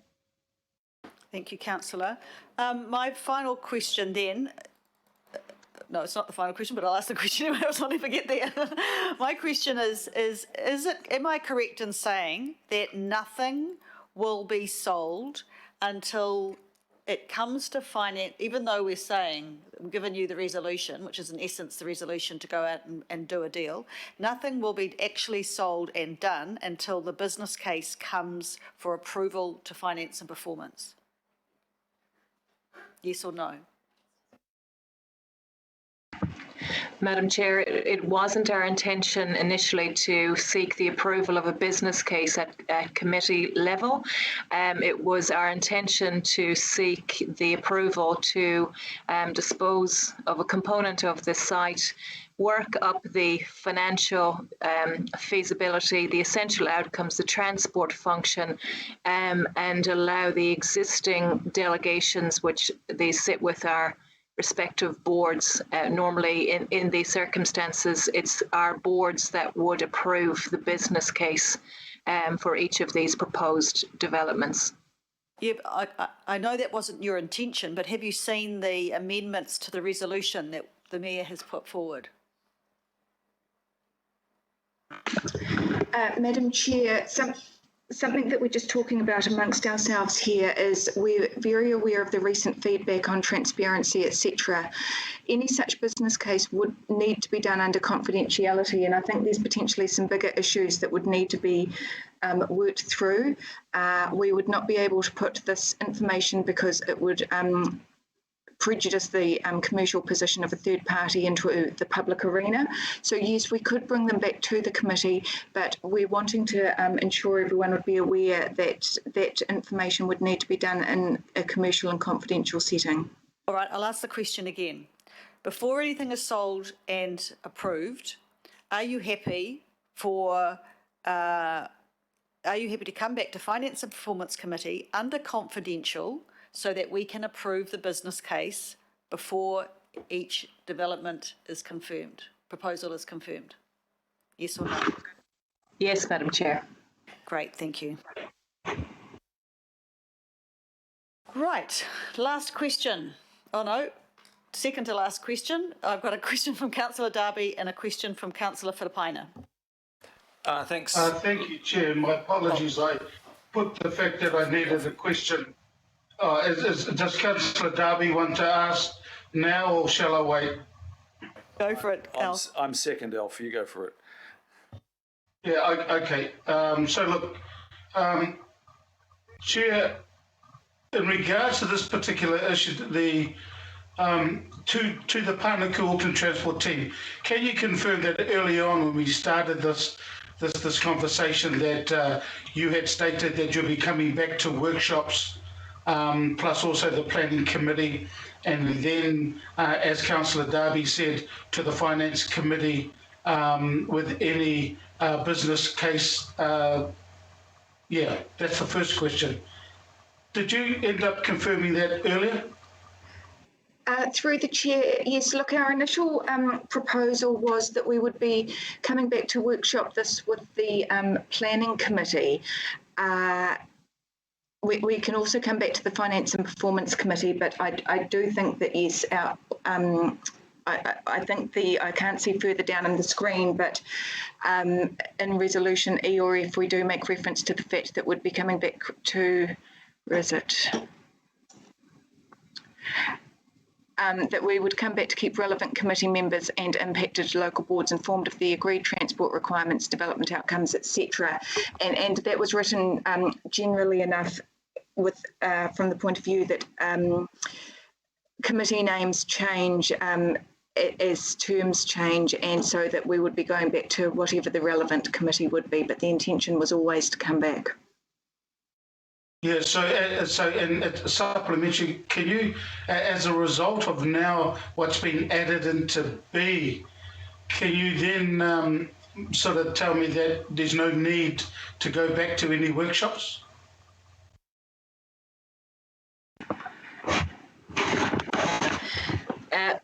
Thank you, Councillor. Look, we think it would be great to be able to workshop these as we move through with the various committees. Anyway, particularly the Planning Committee, because we consider, quite it's a great opportunity to introduce good quality urban redevelopment. Around these single sites at the moment. So we would be more than happy and keen to workshop these as we move through anyway, and to keep the relevant and to keep committee members informed, as I mentioned earlier, through our monthly and quarterly reporting. Thank you. And last question, Chair, to the team. Local boards, you've said that you'll go back to our local boards for their endorsement and obviously keep them up to date. Can you give me, can you tell me what happens if the local board does not endorse what you are wanting to do prior to coming back for the approval from the appropriate delegation through the appropriate delegations? Yes, through the chair. Look, at the moment there has been local board support for the proposal, albeit there's been both, some concerns about some of the aspects raised, some questions, further things that local boards would want explored. If, for example, in the future, a subsequent local board advised us that they were no longer supportive of this proposal, we could simply just be looking at one of the other sites on the list. So we don't have to progress these sites if circumstances change and there's no longer the political support that there currently is for undertaking this work. Chair, look, this is supplementary as a result of the answer that I've just been given, because although these sites are in the local board area, if they haven't got approval, and that approval sits with either the finance and performance in regards to a business case for each proposed development, and with the appropriate delegations, why would we not progress it if it's going to be beneficial to Auckland? So that's my concern. So maybe, so have you got an answer to that? Because I don't know whether just because the local board have said, no, we don't want it for one reason or another, that the whole proposal stops. Thank you, Councillor. Yes, so look, we would look to seeking the endorsement of the local board, but just to clarify, these are regional assets, and the delegation sits with the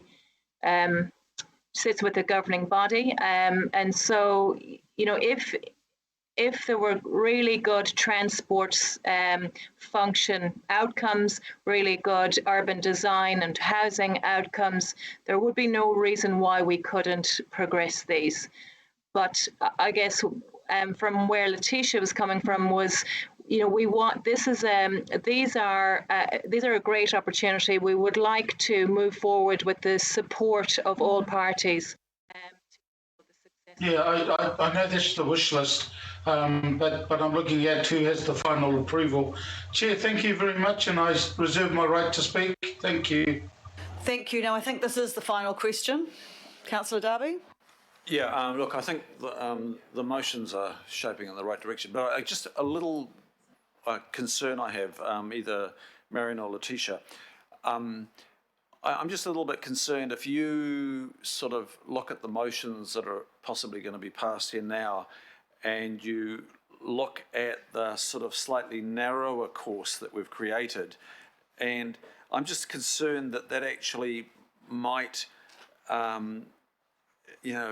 might take you away from looking at a bigger outcome that the previous motions allowed for. And what I'm thinking there is, I mean, look, I sat through the workshop and I heard air rights, but I heard about flexibility, I heard about retention of the existing capacity of car parking. So if you actually used up a bit more ground and retain car parking and develop some vertical car parking, so you still got the same capacity, but the form actually was a better quality outcome.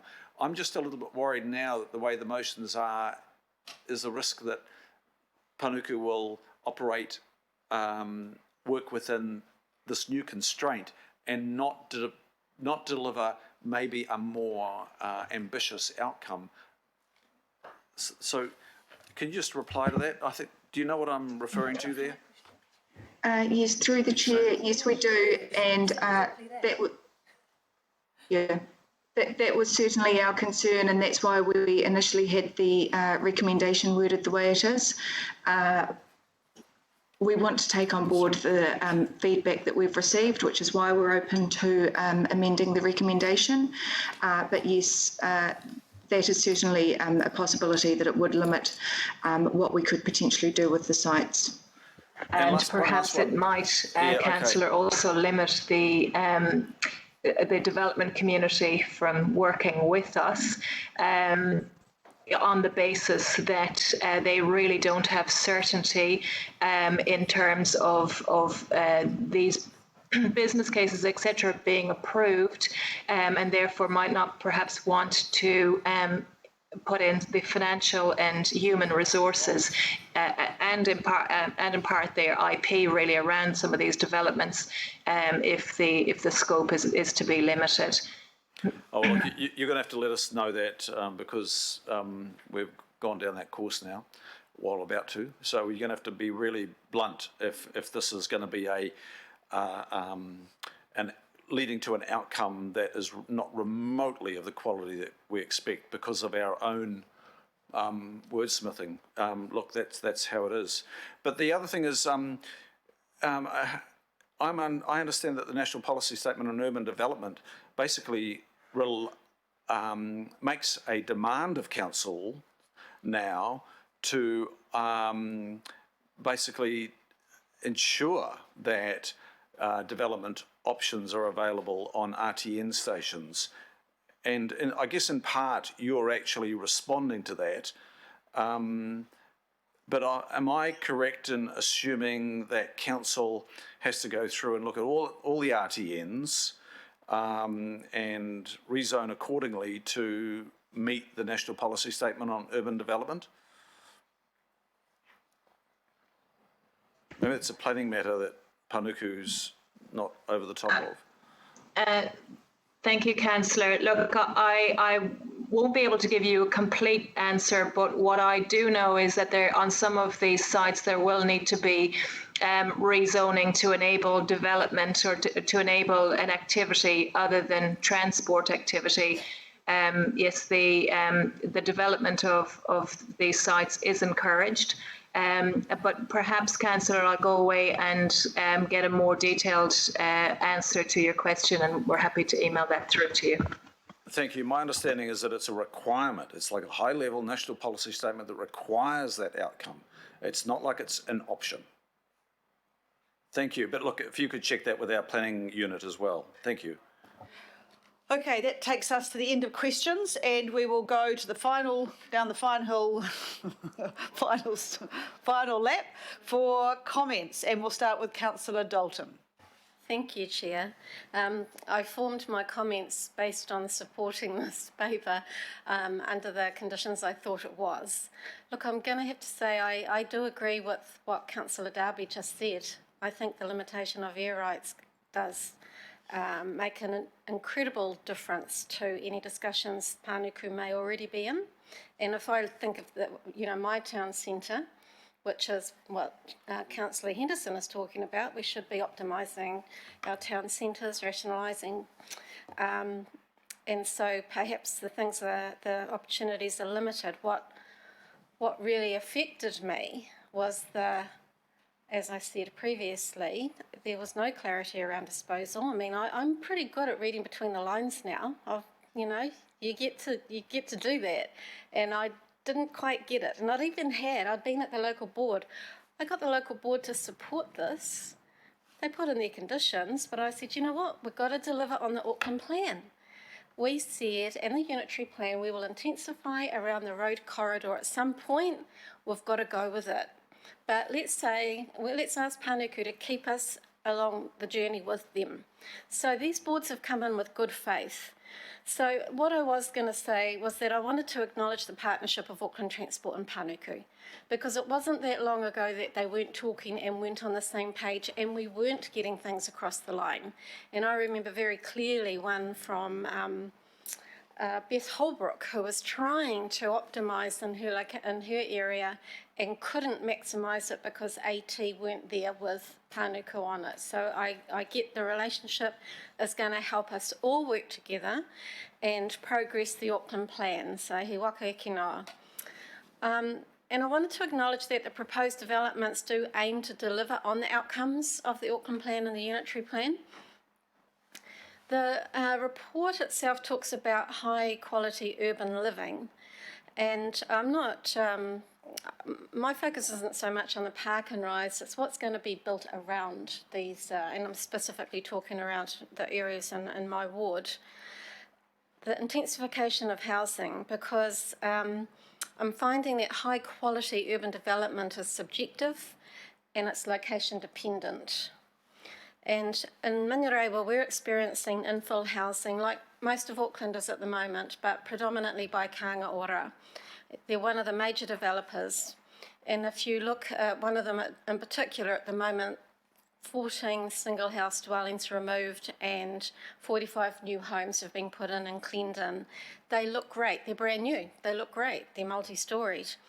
But they are small, and we have vulnerable families living in a very tight area, and it is presenting a huge amount of pressure on the new and existing community there. And all of the supporting social services. So my plea is to ensure that the joint AT and Panuku panel, who are going to be, if this goes through, tasked in some way with the first decision making around prioritising and choosing these projects and developers, that more than an economic check is done on that the need is not measured solely by increasing the housing to deliver on the plan. We must go broader than that. We've got to measure the capacity of the community to respond to new residents. We live in an area that is more likely than some to get vulnerable residents, and we need to respond to those and consider the communities that are already under stress when the intensification is going to take place. So, as I said, the local boards have stepped into this in good faith. They've put up their conditions on proceeding through this with Panuku and Auckland Transport.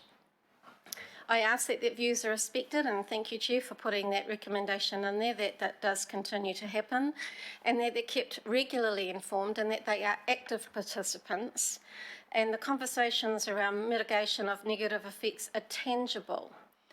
And they are the people that are left behind. So when the example I just gave, when Kāinga Ora comes in and they intensify and they leave, the local board is there to rally around and pull together all the social services that are there to support vulnerable families. We need to really consider all of those impacts when we're intensifying in areas like around our rail corridor. The Park and Ride Integrated Development Program and the Service Property Optimisation Framework allows for the proceeds to deliver on regional transport priorities. So it says in here the money will go back into regional transport priorities. I think it's time that we took a look at that framework.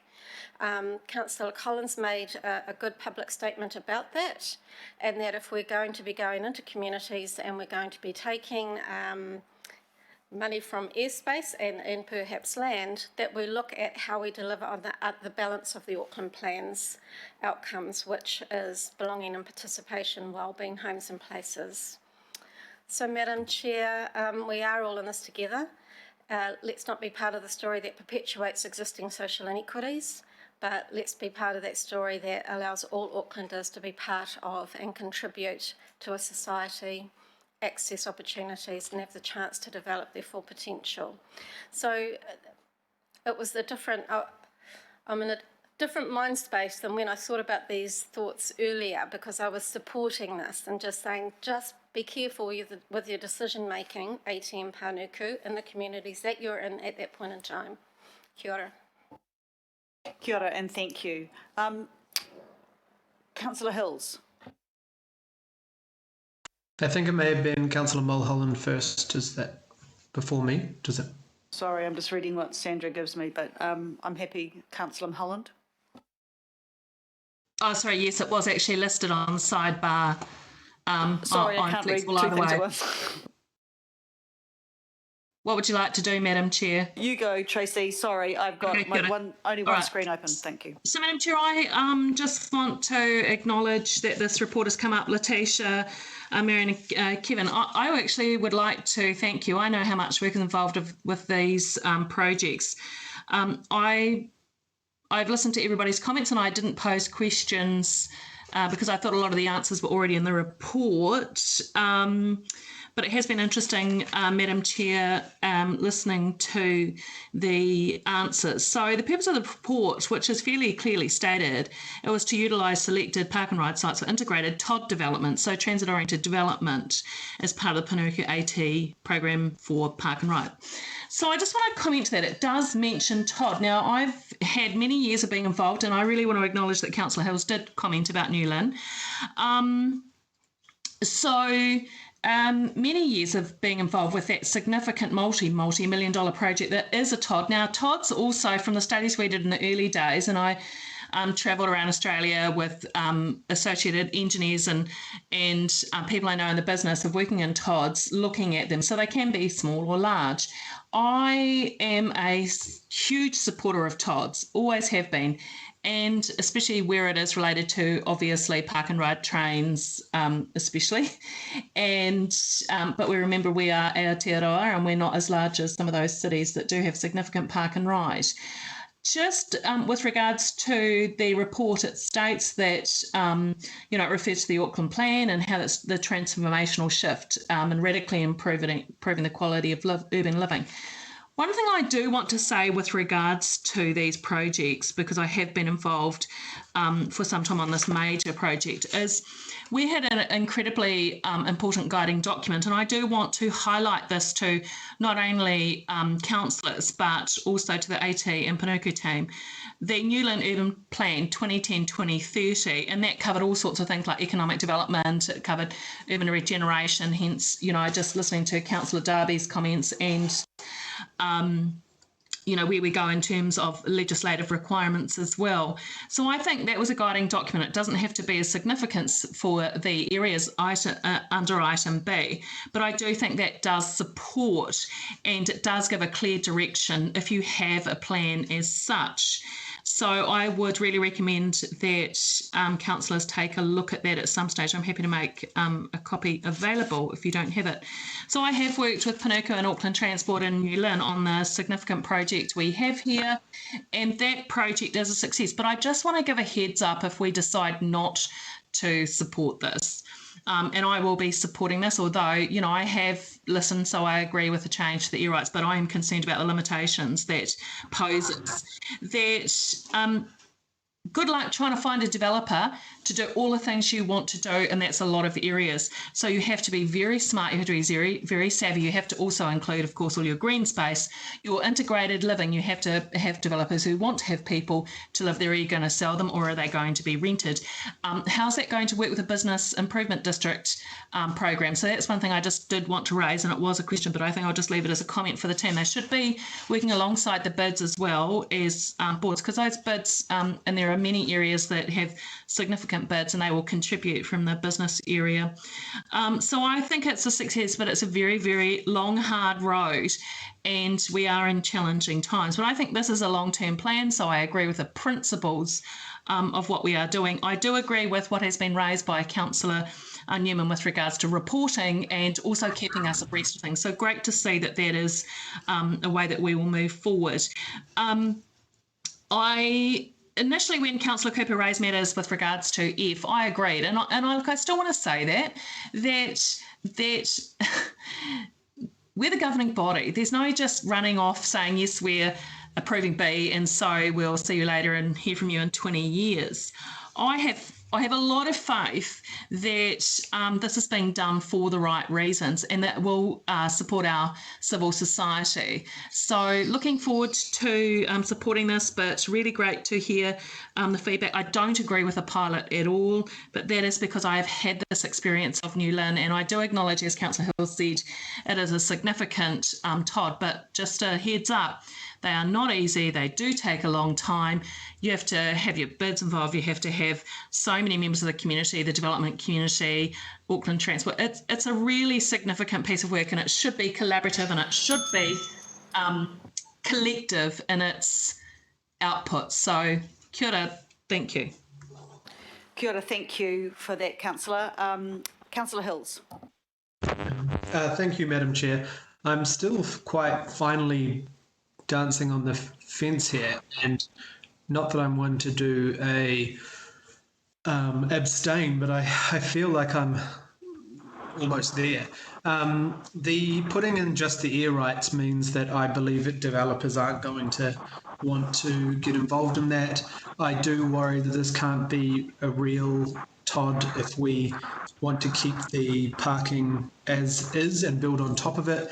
I think long term, yes, this is a 20-year strategy, but if we are focusing that much car parking underneath people's homes and leisure spaces, parks, that sort of thing. That is a lot of traffic movement, safety concerns, emissions, with parking underneath. So I feel like what Panuku and Auckland Transport are proposing here is fantastic thinking and a good use of land, but I just feel the way we've confined this now does not make it a transit-orientated development. It makes it a development on top of car parks, which may or may not be something people are attracted to, but I also have concern about how much of an increase in car parking and things like that. We haven't seen the growth on the busway, I know at least, has been through the feeder buses. There's been a small increase in car parks over the time, but in that same time, we've increased the numbers in the last 5 years by about 300 or 400% of users, while adding a small percentage of extra car parks at the same time. So, it's not the future. I do worry that there's not really a clear park and ride strategy from Auckland Transport still. We do know that a lot of the people living very close to park and rides get there early and park there and are not, they could be getting often people contact me about the fact that the car park's full, and then by the end of the conversation, I've worked out they're sitting on a bus route, which takes half the time of them circling a car park trying to find a car park. And it doesn't cost them any extra too, because we changed that in 2016. So I really, really support intensification around our transport nodes and routes and transit-orientated development, but I am worried that we are forcing Panuku into a situation where they cannot achieve those outcomes. They cannot achieve the different types of housing for people who do not want to have cars and want to live on transport routes, and actually creating the city that we really want for Auckland and the options for people. This is not forcing people to live in these places, and we're not forcing people to live without cars, but we are still not really giving people options to do that in the way we are building our city. So at the moment, I feel like I can't support this because we've narrowed it way too far that it actually won't be possible. So, maybe over listening to the next few speakers, I might feel convinced, but at the moment, I feel this is not going to work the way we're trying to intend it to work. So, thank you. Right, thank you. Councillor Walker. Thank you, Madam Chair. I know what I'd be voting for if I was voting for this, and the words are up there: approving disposal. And you can dress it up as much as you like, but that's what we're voting on here. I still have no idea of what this is going to look like, but if I apply some intelligent guesses and I relate them to two park and rides, Otiha and Silverdale, those park and rides are sloping sites. Developing those sites to build on them is hugely expensive. You've actually got to modify the ground level. The cost of that, and if we had a quantity surveyor in the room, I know that person could give me that information. The cost of that is huge. The loss of parking spaces because of the pillars and everything for these buildings is going to be significant. So we are virtually going to be giving the airspace away. If we're not doing that, frankly, I'll be incredibly surprised. We've got 9 sites here, and I am absolutely staggered, and I hope Jim Stabbock is listening to this, that there isn't at least some preliminary investigation to inform us, because this agenda item is so light on realism, it's not funny. If I was in a business meeting and I was presenting this, I'd just be laughed out. They'd say, well, go away and do some homework and just tell us what it actually looks like and give us some numbers. So nothing. I do know what the high quality accommodation will be like up the top, and I can tell you it won't be high quality. I don't know of too many people that will want to live above bus stations. This is not a tot like New Lynn where you've got a train going underneath. You've got bus stations here operating 24 hours a day with noise and movement and the like. People living above them, families, older people, on busy roads, by motorways. I can tell you, if you rated it on a scale from 1 to 10 in terms of habitability, particularly for young families, it doesn't rate high.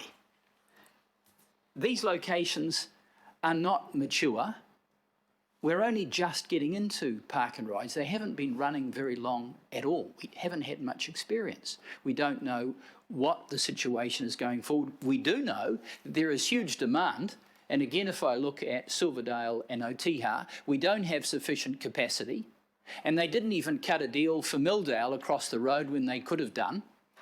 I do know that a massive amount of money, many, many millions and tens of millions of dollars, is being spent on putting a bridge over the motorway from Milldale to Millwater to this location to access this park and ride. So, if I come to a conclusion, 1, I don't think from an economic perspective it's a goer. 2, in terms of quality urban living, I really don't think it cuts it. And if each of us answer that, I think we know the answer to that in our own mind. So we're basically creating slums. That is effectively what it will amount to. People living close together with all sorts of problems in areas that are frankly unpleasant. So I would have expected some investigation. I have nothing. I have significant questions that I have no answer to. And I ask myself, what is the rush about this unless we are that desperate that we have to advance this kind of half-baked agenda item to vote on? So I'm voting against it because, frankly, it doesn't cut it. It doesn't produce high-quality living. It is going to compromise those park and ride spaces. We don't have our implementation for climate change that goes to our EV rollout, our electric bike rollout, our rollout effectively around park and rides, car sharing. We don't know any of that. Yet we are prepared to commit risks, approving disposal at this point with scarcely any idea. There wouldn't be too many other cities around the planet where the councillors would sit around and they would accept this. I can tell you that. I've sat in some of them. Thank you. So I'll be voting against this. And that's not to say that I'm not opposed to considering something in the future, but it has to be much more substantive than this. Thank you, Councillor. Councillor Cooper. Thank you, Madam Chair. I am going to support this because I think there's quite a few assumptions here. We're talking about people over, on bus stations. Well, for me, the Sturgis Road site is a prime site. It's on a train station. And for me, this will only support the Unlock Henderson, because what Henderson needs is more people living in it to actually give it the that real extra amount of people with money families that can spend their money in Henderson and lift the economic prosperity of that place. It's within walking distance of about 7 or 8 schools. Walk to town, literally a 5 to 10 minute walk into the town centre, to the main library, to the swimming pool. It's massively in a good place, and I think it can only do better. My biggest concern here is that we've got everybody talking about climate change, but we're desperate to keep car parks. But AT have said they're not going to reduce car parks. Everything in this report tells me they're not going to reduce car parks. That's what it said. AT is going to keep control of it. The other issue for me is that people are saying that it's a terrible report and they want more detail. The reality is, and as we know, with every time that Panuku comes to us, they need authorisation to go away and start negotiating with people who've shown interest. They can't do that until we do that. So we're basically saying we want to deliver on the Auckland plan. We want to deliver on climate change goals, which means we've got a whole lot of people living right by transport. Might mean 1 car instead of 2 or none.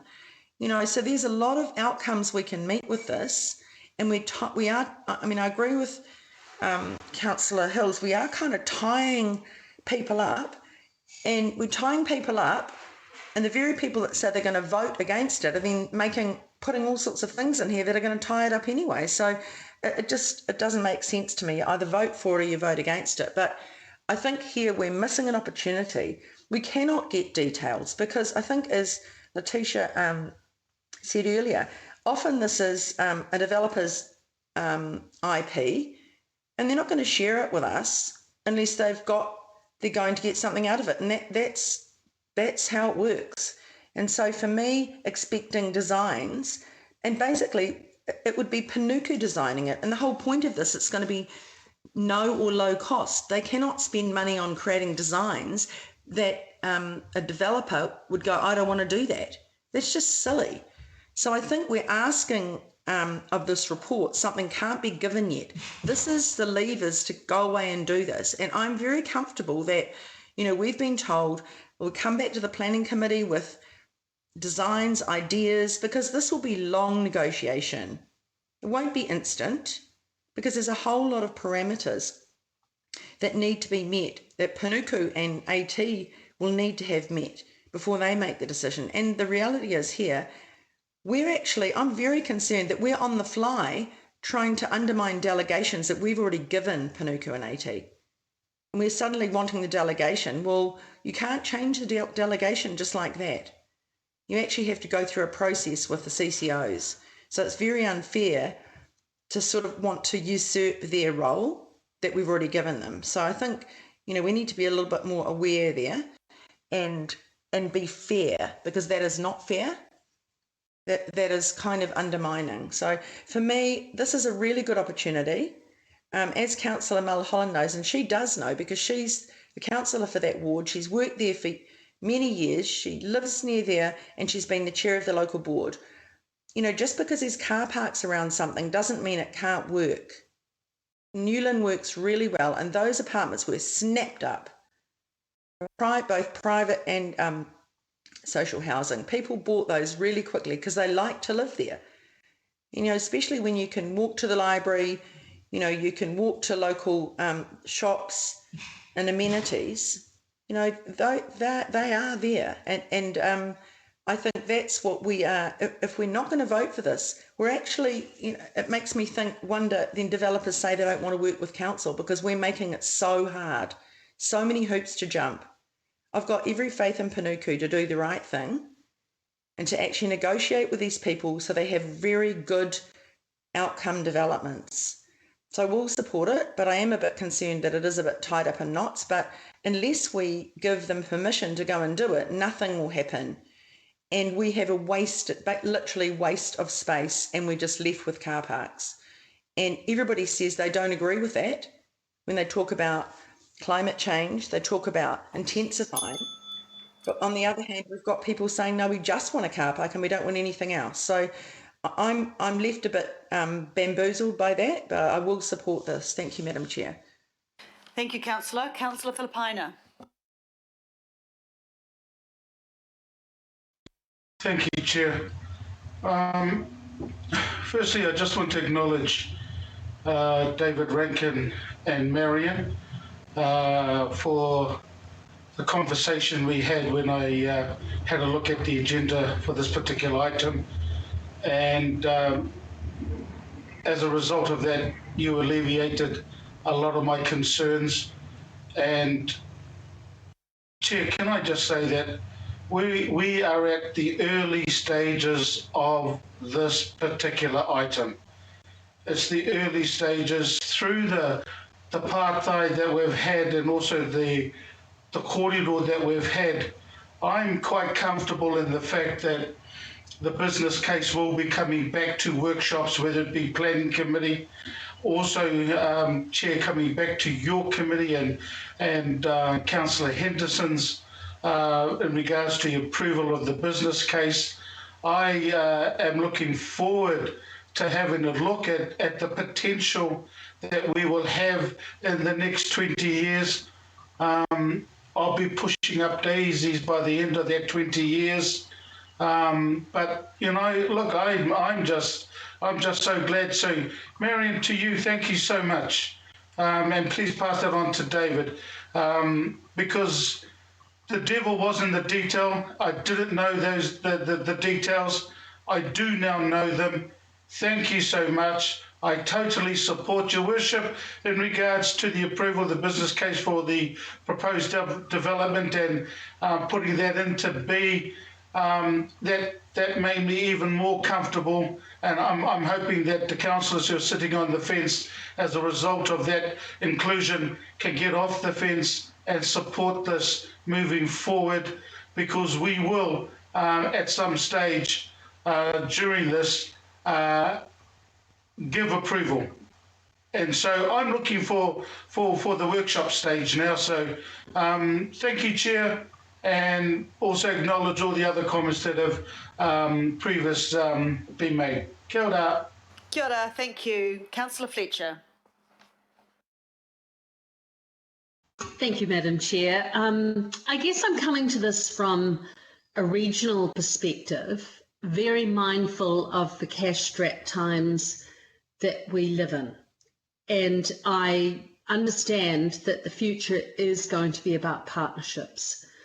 I had the privilege of sitting on the board of Auckland Transport for 6 years, and I watched the difficulty in those days between the relationship between Auckland Transport and Panuku, or it was originally Waterfront Auckland, and it was difficult. It was really hard to get alignment, and it was really hard when great initiatives would come along and you couldn't find the way of facilitating them. So for me today, and we can get all bogged down in a lot of detail, and I don't think it's helpful, the wordsmithing by committee, but for me, and why I'm supporting this in its most simple terms, is we are mandating officers to undertake the dialogue that should be required with the developers, and then bring it back to us with the caveats that are being put in place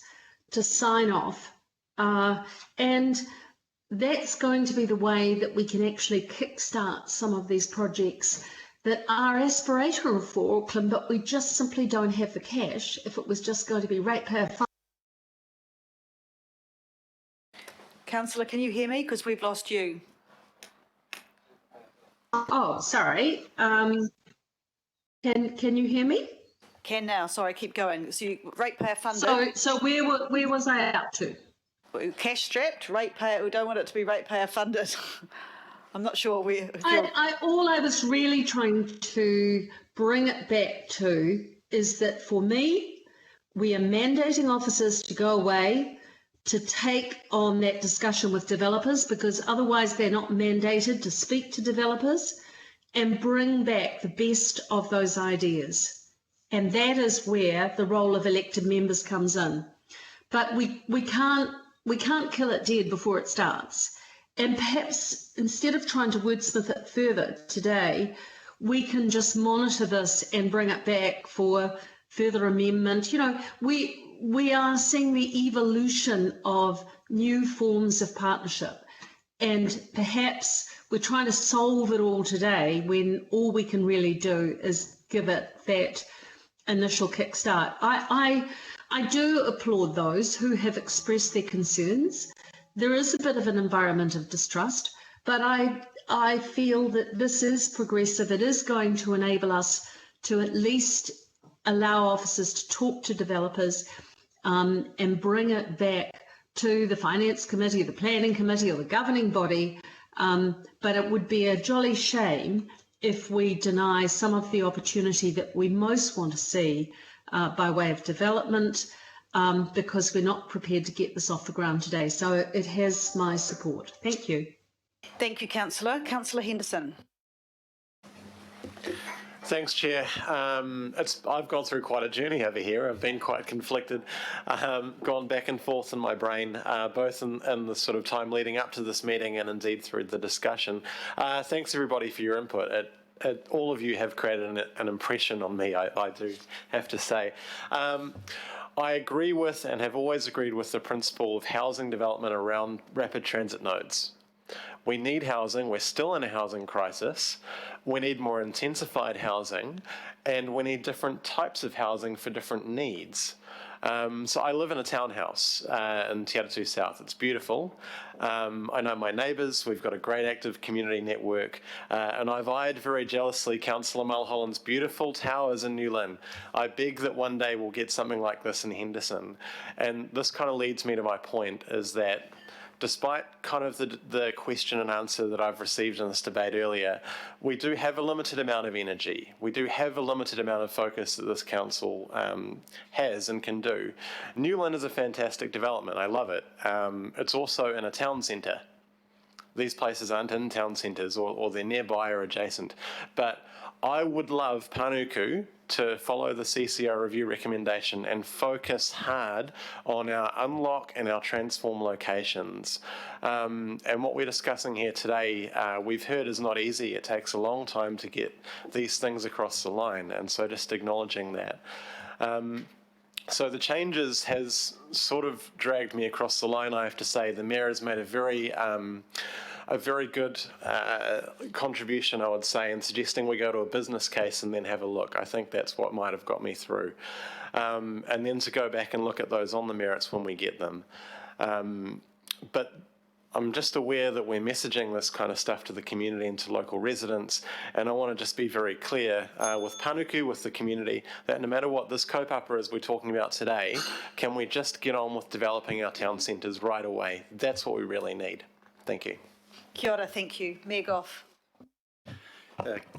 Kia kaha, te reo Maori. Kia ora tātou. I'll just let you know, in case you thought you're going to still be here at 10 o'clock tonight, that I've postponed the next workshop till Monday at midday. Thank you, everybody, for being so voluble in your comments. I want to speak quite briefly on this. Firstly, I think, along with everybody else here, I support transit-oriented developments, and that means that we have to use a more innovative approach to park and rides. We shouldn't just leave them there as flat grounds for parking cars on. We can develop them, and we can, worldwide you can see examples of how they have been developed successfully, and I think Councillor Henderson just referred to that. I used to stay at a place above Clapham Junction that my daughter was flatting in, was right above the bus station. Wasn't perfect, but it was absolutely liveable. But I do believe that we do have to have an approval process for the council over the business case. I really felt reluctant about a blanket approval of 9 different sites, not knowing how they'd be developed and what they'd look like and what the financial implications were. Having said that, I don't want to get down to the finer points so that we actually make it impossible to develop those sites. And the one thing I'm worried about, and I don't know whether we've accepted it because I'm not sure whether the chair and the mover and the seconder is the question of air rights. And I understand where Councillor Newman is coming from, but I'd like Councillor Newman to think about this. And I'm picking up Angela Dalton's point, and also the point made by Chris Darby and Richard Hills. If we're approving the business case, that's both the concept plan and the financial implications. So we don't need to limit it right at the top to only airspace, because it may be that they have got a different concept plan. But in the end, if we're approving the business case, if we don't like it, we can stop it there. But we shouldn't stop it before, to exclude any of the other options that might be looked at. So I would ask Councillor Newman if in light of that he might be prepared to withdraw his narrowing it at the start of the process, knowing that he's got the veto right at the, not at the end of the very end of the process, but at the vital stage of the process. So I think we've got a good balance here with what the amendment has been made. I think people have made really good contributions. We do want these developments to go ahead. And to Councillor Walker's point, oh, they'll be terrible. Nobody's going to design a terrible building that nobody wants to live in, because by definition that won't be economic. You're not going to buy a flat that isn't a good, well-designed flat. And I've got confidence that Panuku do have the understanding to make sure that those developments are what we want for a 21st century city. So I support the motion as amended, but not the restriction, the choke point at the front end of it to only air rights, because if it's something wider than that, we still have a veto right at the end when we're dealing with the business case. Thank you. Thank you, Your Worship. Just on that point, Councillor Fletcher, are you there still? Yes, I am, and I have just been reflecting on what the Mayor has said. I would like Councillor Newman's response. Perhaps it could be something along the line under B, where we are talking about disposal of components, including air rights, or something that is drawing attention to the air rights, but not completely limiting. You know, I realise the concern and the distrust that there is amongst some councillors on this, but we certainly wouldn't, from my experience, we mightn't have had some of the really good developments we'd had if we limited it too soon. So perhaps Councillor Newman could speak to it and make a suggestion in terms of what he would feel comfortable with going forward. Thank you, Councillor. Councillor Newman's 2 people away. So meanwhile, if you want to text me, okay, sorry, go now. Yeah. Well, I mean, my view is that the air rights is important to codify here, and actually, it's not my amendment because what I'm assuming that it's a suggestion that the mover and the seconder are willing to support it. If they don't support it, then it just won't go up. And you know, the original wording, which I think is probably too wide for me, I just wouldn't be able to support it based on the original wording. But the point is moot. If the majority support it with the original wording, then it will pass. I'll just vote against it.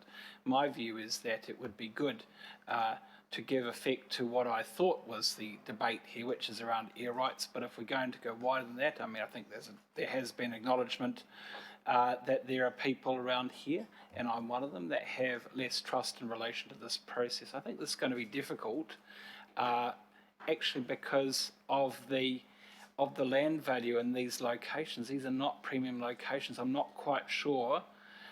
No, well, okay, should I say, yes, some of them are, but I wouldn't really regard some of these sites as Mayfair and Park Lane on the Monopoly board, if I could put it that way. No, not Old Kent. Maybe the Angels Islington or something like that, you know. You know, go to. Come on, guys! I don't want to be here till dinner time. Keep going. So my view is that if the suggestion of air rights is not acceptable to the mover and the seconder, then we just leave that out, and I'm happy to vote against it. But if they're comfortable to leave it in, then I certainly will vote for it. Okay, thank you, Councillor Fletcher. I'll ask you to reflect on that, and I'll come back to you, Councillor Watson. Thank you, Madam Chair, and just as well you followed my advice not to rush this item through before lunchtime. We would have been all rather hungry, wouldn't we? I'm trying to. I've got a bit of sympathy for everyone everyone's involved in this. I can see where Panuku are coming from and what their brief and what would work best for them. I think I can see where Auckland Transport are at, and I certainly appreciate the attempt of the Mayor to meet a number of the concerns that have been pretty well articulated by a number of people around here. But in amongst all that, and it has developed today, because I certainly, supported this notion of investigating this and really seeing what the possibilities were and taking it from there. The more I've sat through today, the more doubts that have come into my mind, and I don't mean to be negative, even though I'm open to that accusation on a number of occasions, but I have tried to apply it to the sites here that I do have a little bit of knowledge about. So there might well be ones up here. I mean, there's 9 of them? Have we got 9 of them there? So over half of them, I have some familiarity with. And I'm thinking of the 2 biggest ones in particular that are in my ward, which are at Albany and which are at Silverdale. Now, throughout this whole process, my number 1 priority is to protect the integrity of the park and ride, because that's what it is after all. It is a park and ride facility, and for people that live in the outer suburbs, this is their access to public transport. And despite some of the rather adversarial or limiting comments of some of the people around here, those facilities exist to encourage people to use public transport, and they have been successful in that. And as much as they are full up and chock-a-block very early on, there's 2 times, 3 times as many people parking nearby using the same facility. So the demand there is going through the roof. Now, I thought in amongst all this, there'd be a little bit of quid pro quo. So any development that maybe came out of that would increase the parking space for these areas that are experiencing phenomenal growth. So Councillor Walker mentioned Milldale and Millwater, 25,000 people. Where are they going to go to? They've got to go to Silverdale Park and Ride, which is full up, notwithstanding the 90 additional places that are being made. Similarly with Albany, there's a phenomenal number of people that are getting accommodated in the immediate environs of the park and ride. So one of the things I struggle to understand at these particular sites is all the things that people are saying going to come out of the, putting some development on top is already happening with the private market in walking distance to these park and rides. So they might add a little bit more, but they pale into significance when you see what's happening around Albany, which is the second biggest mall in Auckland, about 7 minutes a walk away from the park and ride. There's high-rise buildings going up, apartment buildings, which are 5 or 6 minutes walk away. So they're happening already, irrespective of what we might do in our airspace. So that type of outcome is already happening, courtesy of the private sector.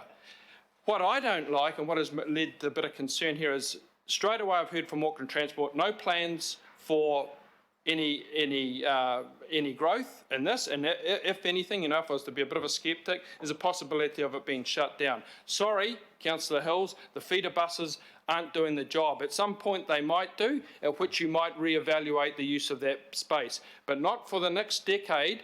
That's park and ride is what's working, which is successful, which feeds into our public transport goals.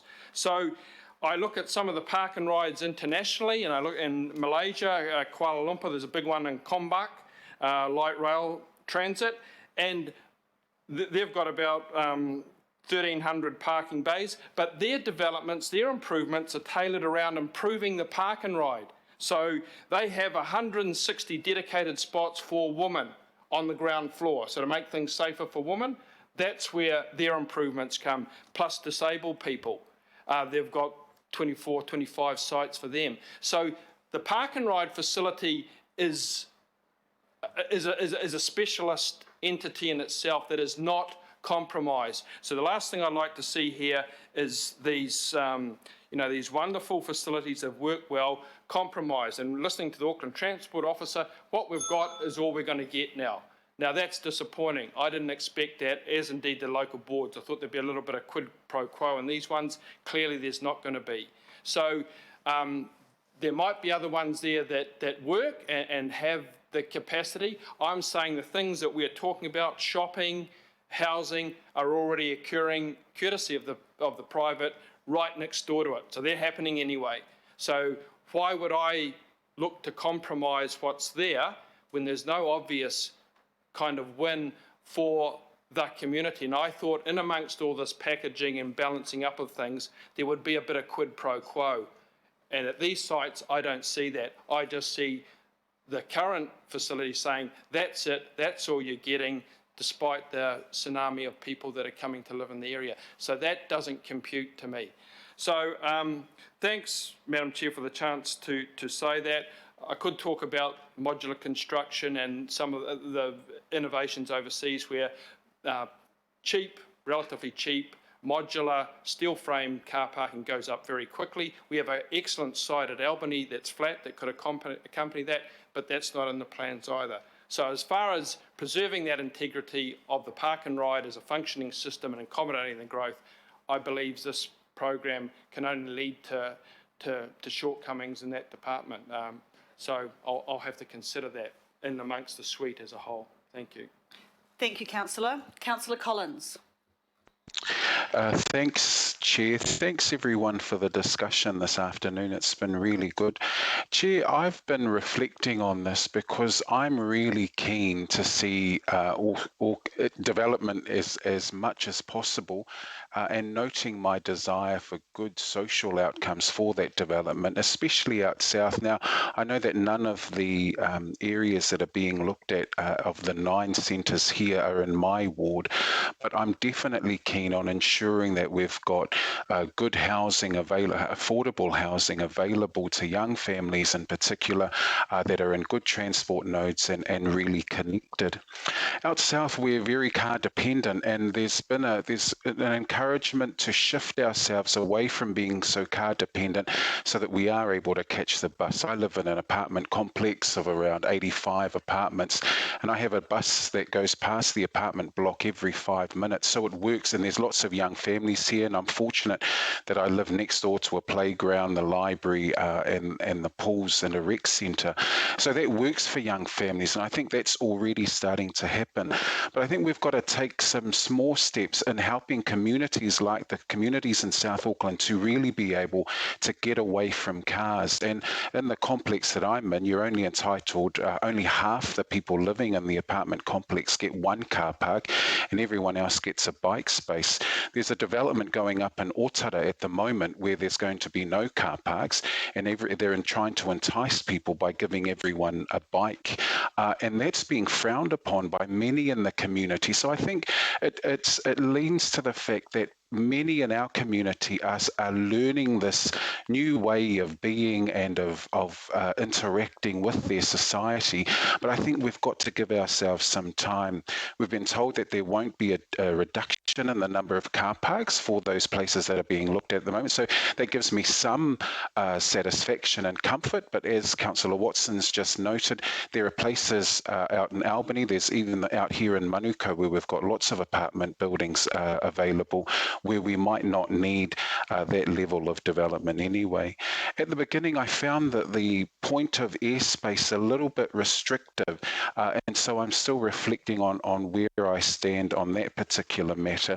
But I think, as others have said, I'm keen to get something to give Panuku the opportunity, Panuku and AT, the opportunities to go out and at least commence discussions, investigate, see what they come back with.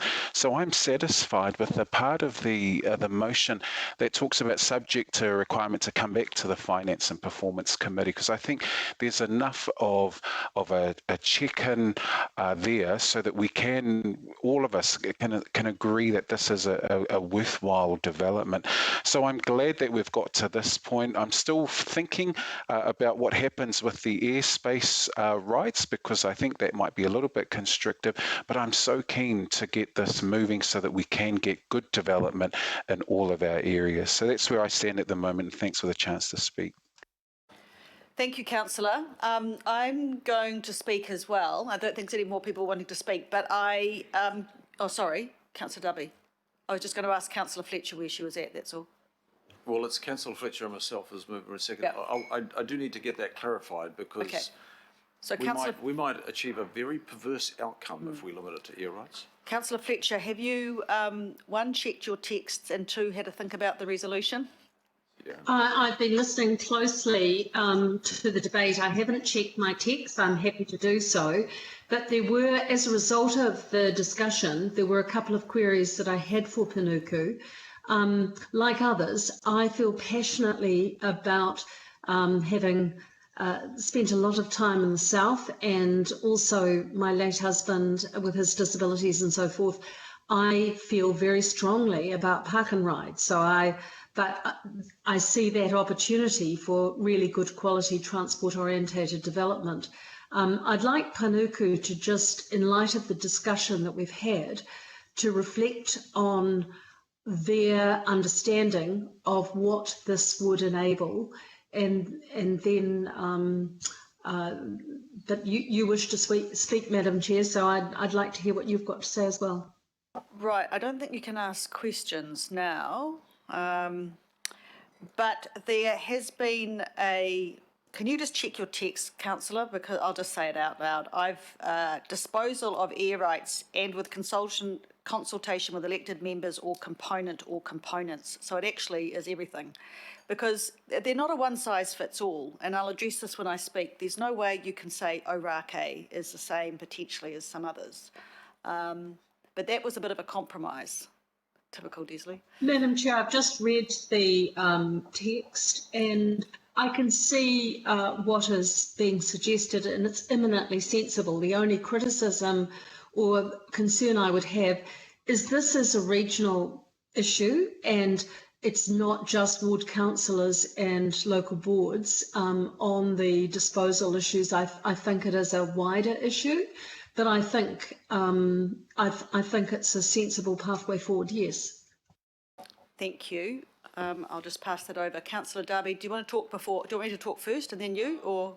Because I do need to, because I think we've canvassed this, we've spent a lot of time on this, and that's good, but we need to actually resolve something. Yeah. So look, I'm the seconder on this, and I think your own earlier amendments, Chair, and the Mayor's amendments were really good, but I can't accept the limitation on air rights. Now, I've heard some comment about the compromise on the park and ride, etc. We've heard assurances, I think 2 or 3 times, when both Panuku and Auckland Transport have been asked questions, that the transport outcomes, the public transport outcomes, will not be compromised. There will not be fewer car parks. So let's be really clear here. We heard the question, we heard the answer. We can't make a different answer out of their answer. It will not be compromised, full stop. So I can't, we could get a really bizarre outcome, quite a perverse outcome, opposite to the qualities that we're seeking by adding those words, the air rights, and striking out a component or components. So as a second, I can't accept the air rights. Councillor Fletcher, as the mover, what do you wish to do? Madam Chair, I would suggest that you take because it's been a very long meeting, a very short break. For what reason? Do you want to? Because I'd like to go to the bathroom.